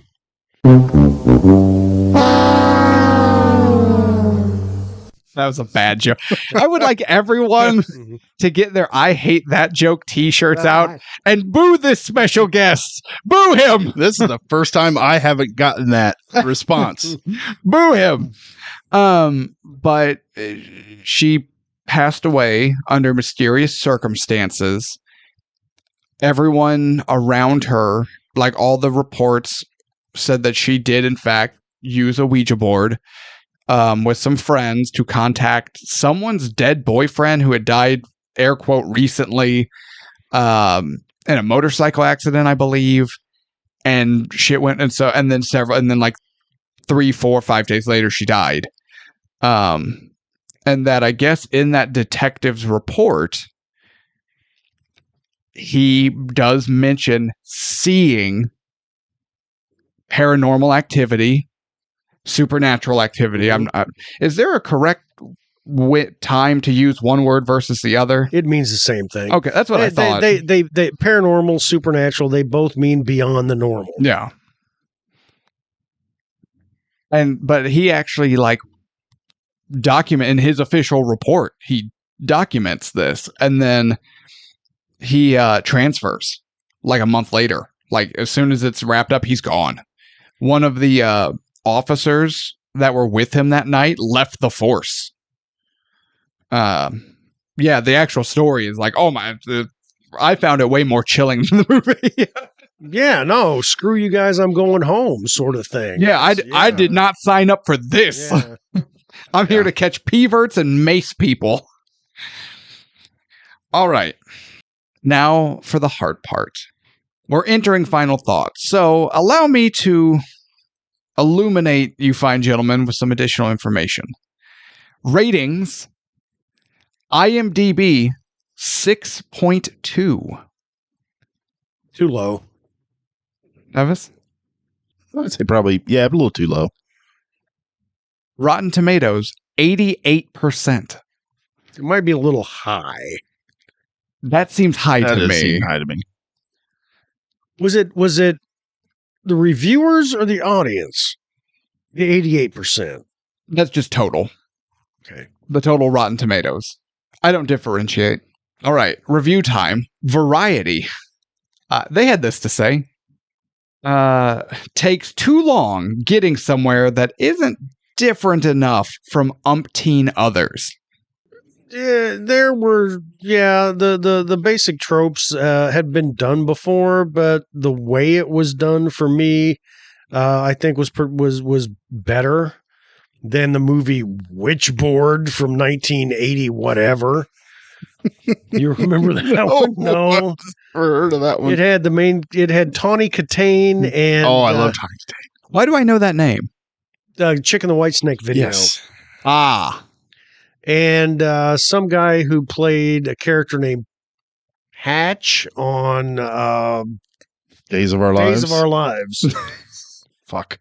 I hate that I know that. Yeah. I love that you know that. So, anyway, so it had some of the same tropes, but the fact that they did such a great job with the character and family dynamic with Veronica, I just, that was good storytelling for me.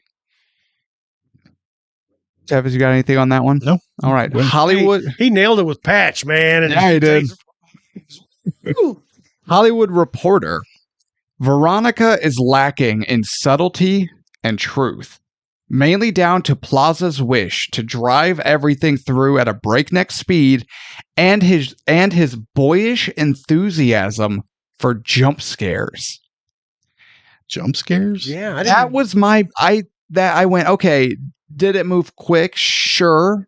I guess there were times we could have slowed things down, but that 6 of one have to give or take, Right, I'm whatever. okay with the speed. That is what it is.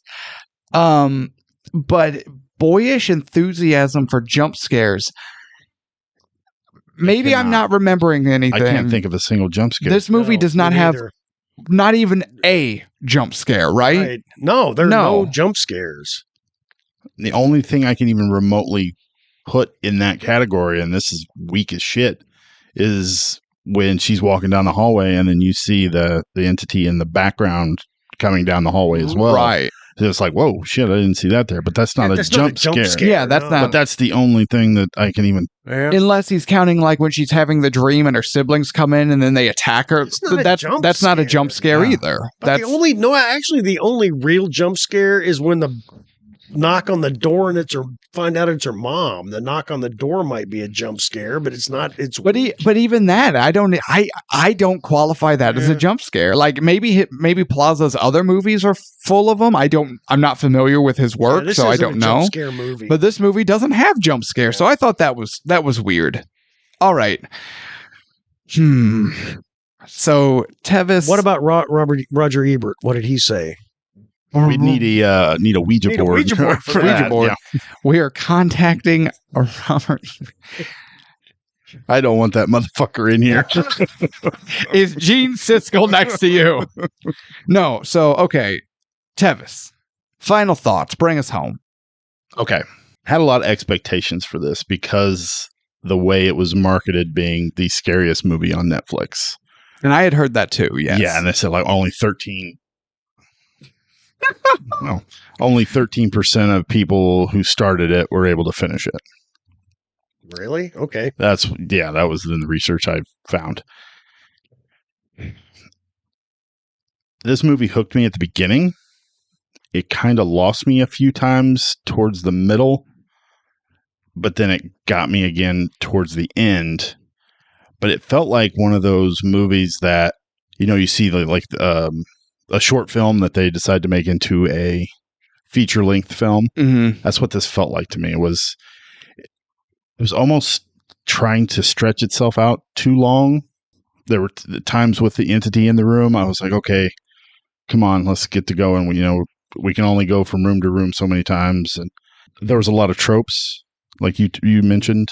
You got the shadow people, and the arms coming out of the furniture, similar to Ghostbusters. They had the haunted toy kind of with the Simon Says. The Simon. I had forgotten about that. Yeah, Yeah. the Simon Says toy. And possession. I'm not a big fan of possession movies, mainly because they almost always involve a priest having to come in and, smack the woman around a few times. Well, that's also how possessions usually go too. Yeah. But I did enjoy this. I'm glad I got to watch it. The ending kind of killed it a little bit for me, but all in all, I would say this is worth the ticket price. I did enjoy it. All right, Jason, bring us home. Your final thoughts. I base a lot of not just movies, but novels that I read, short stories, whatever. I want to get a feel for the character. I want to be able to care one way or another, either hate a character or love a character. I want to feel something. And this movie, yeah, is it breaking new ground? No, not really.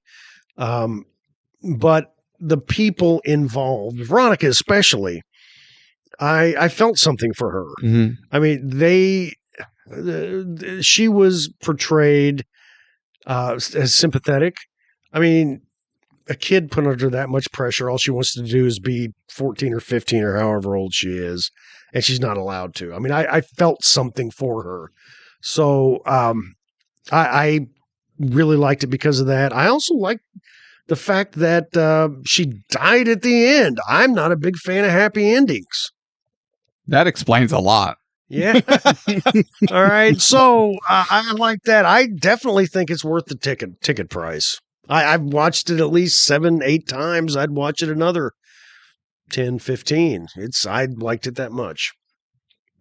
All right. So going into this, I had heard like the scariest and my previous experiences specifically with foreign horror films, and I was dreading this because again, I'm a giant baby and I don't do this well, and my wife, she was all fired up ready because the only thing she enjoys more than watching horror movies is watching me watch horror movies, right? Because she could just watch me deteriorate in front of her eyes. And she's like, why are you so sweaty? Like, what is wrong with you? I'm like, I don't know. And this movie, in that scope, did nothing. Which is about as damning of a statement as I can make for a horror movie, is that I had zero reaction. Like, there were like when the siblings attack and you're just like, oh, but like, it didn't scare me. There was no horror that I was just horror. I was going, oh my God, this is going to haunt me. I went, yep, this is a movie. And I like Veronica as a character. And I liked our conversation about the movie. And so I guess, if I'm being honest, my thoughts are this. If you are looking for a movie that you want to specifically talk about with other people who have watched this movie, go for it. There's a lot of fat to chew on, and you'll have a good time doing it. But if you're trying to watch a movie for a movie's sake, it's entertaining, it's thought-provoking, it's engaging, and it's going to keep you enthralled the whole time. This movie isn't it.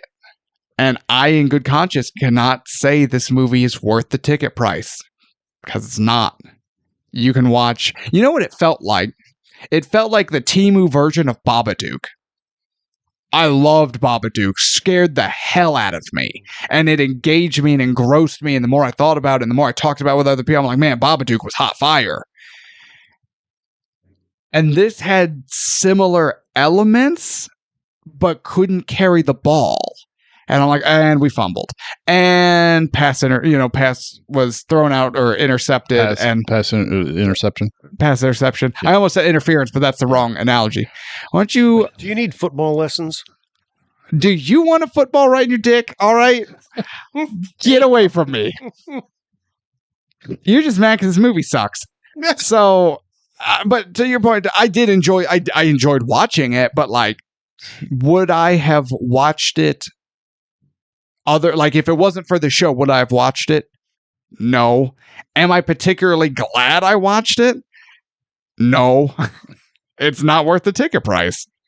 For the dad penis alone is worth the ticket price. If you want to see dad penis, join me on OnlyFans. I'm having no part of this conversation. I do not think Peppa Pig looks like junk. No,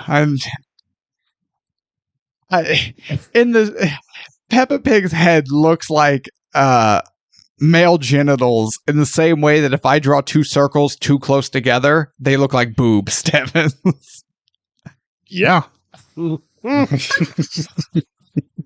If you take the number 8 and turn it sideways, and you're like, breasts. That's Peppa Pig. Some people see infinity.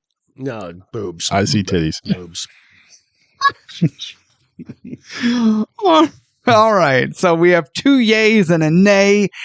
So I think the consensus is, you know what? If you have Netflix, watch it for yourself. Let us know in the Q&A what you thought. Who's right?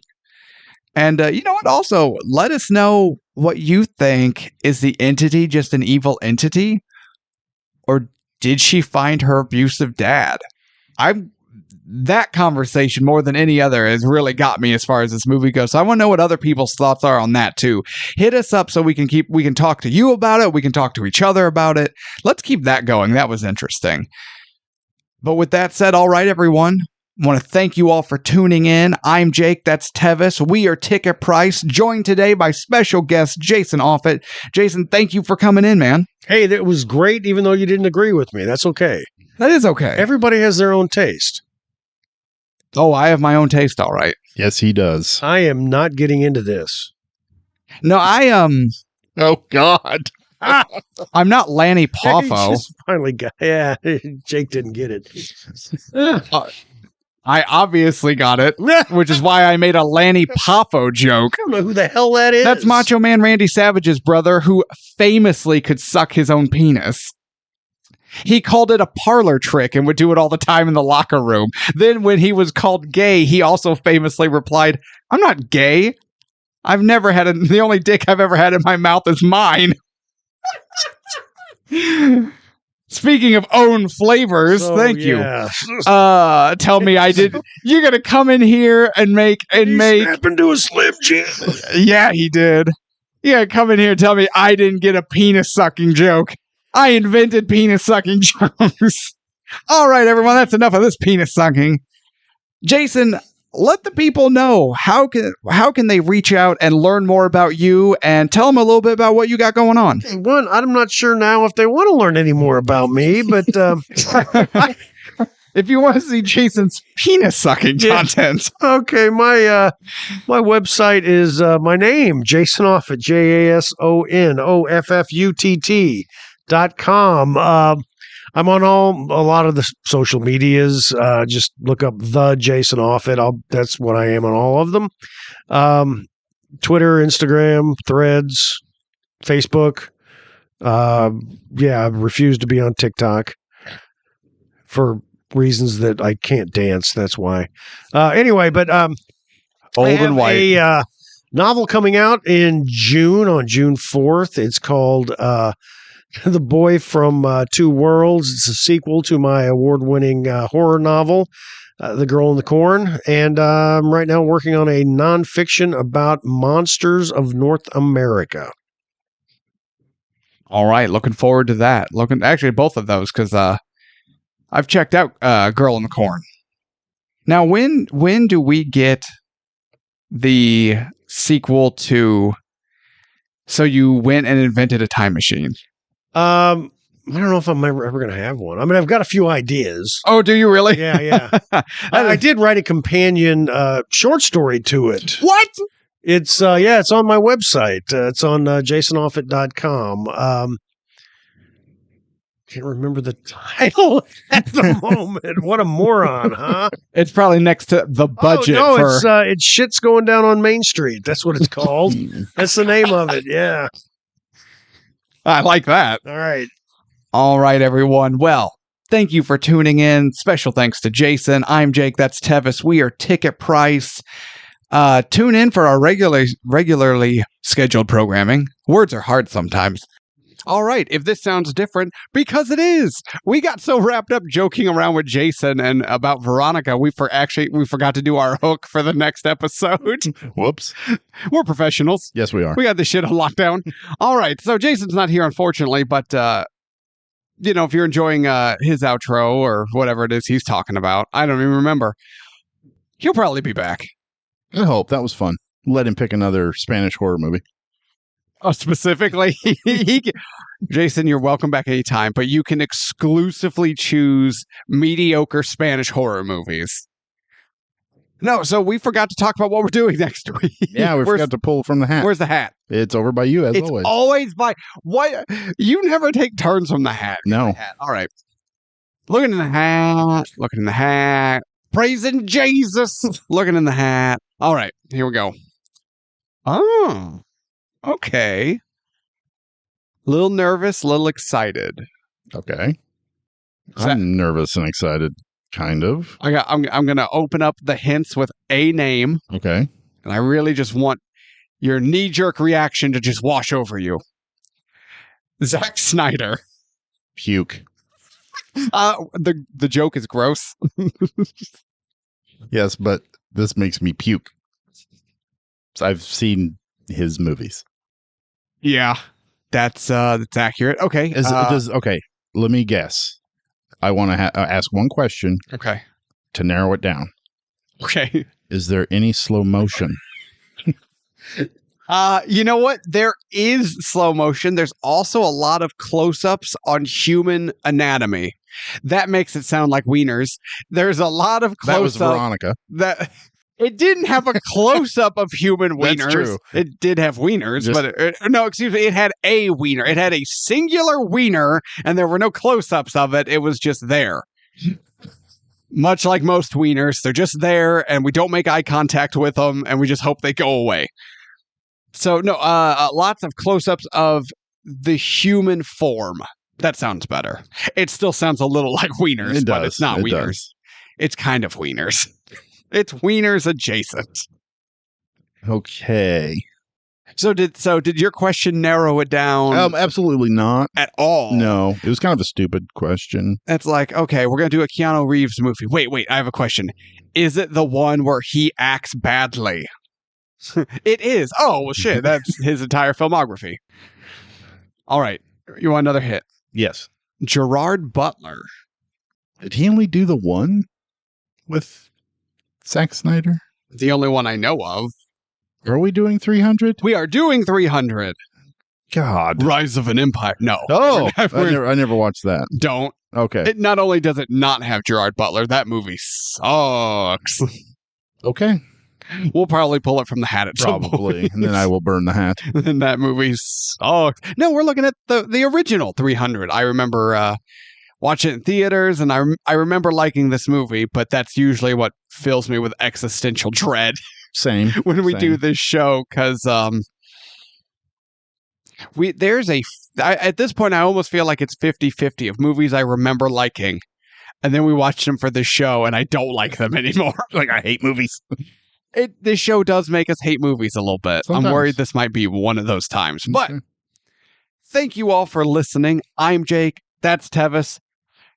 In the distant past, we had Jason Offutt, author, director, He's a ghost. now. author, Director? professor. What did he direct? Wouldn't you, Veronica? Wouldn't you like to know? No, I'm sorry. Author, director, paranormal expert, astronaut. I'm pretty sure he helped raise the Titanic with ping pong balls at one point. He discovered narwhals. I believe he's technically credited with the invention of the question mark. My friend and yours, Jason Offutt. So I'm just gonna. That's it. I'm just every time we talk about Jason, I'm just gonna make outlandish Add statements. something new. Inventor of the question mark, Jason Offutt. I'm not gonna lie. I've completely blanked myself now. Okay. That was Veronica. Up next is 300. Jake, Tevis, director Jason Offutt. We're ticket price. That's where I was. Oh man, can't you just feel our listenership growing with outros like this? I could hear the delete button getting pressed. This is your last chance to push the cancellation button. Cancellation button! Hurry! Unfollow. Click them. You know, think about how much more this show could achieve if I just wasn't talking. Yeah, but then I would have to talk, and then we'd be really fucked. You know, I don't want to bring up the analytics of when we let you drive, but Yeah. all right, everyone. As always, thank you for listening. Be sure, if you like the show, give us a follow if you haven't already. Drop a rating. Let your friends and family know about it. This is a family show. Get your elderly parents, get your children, bring them all around the fireplace, turn on the old-timey radio with all the dials, like the big dome ones. Turn the jazz off. You don't need to listen to The Shadow tonight. Tune in to Ticket Price with the family as we talk about wiener adjacency and zoom-ins. Get some earplugs for the children. No, they're fine. They need to learn about this stuff. They're going to live in a world They're going to learn about it anyway. with wieners. Yeah, All right? they have the Wieners internet. everywhere. They have the internet, so. Unfortunately, that's true. I'm not going to say the internet is the worst thing mankind has ever invented, because that's social media. You're not wrong there. But internet is probably top 5 worst things we've ever done to ourselves. Yeah. What am I talking about? Our listenership going down. Wiener. Thank you all for not tuning in. All right. Be good to yourselves. Be good to each other. And good night.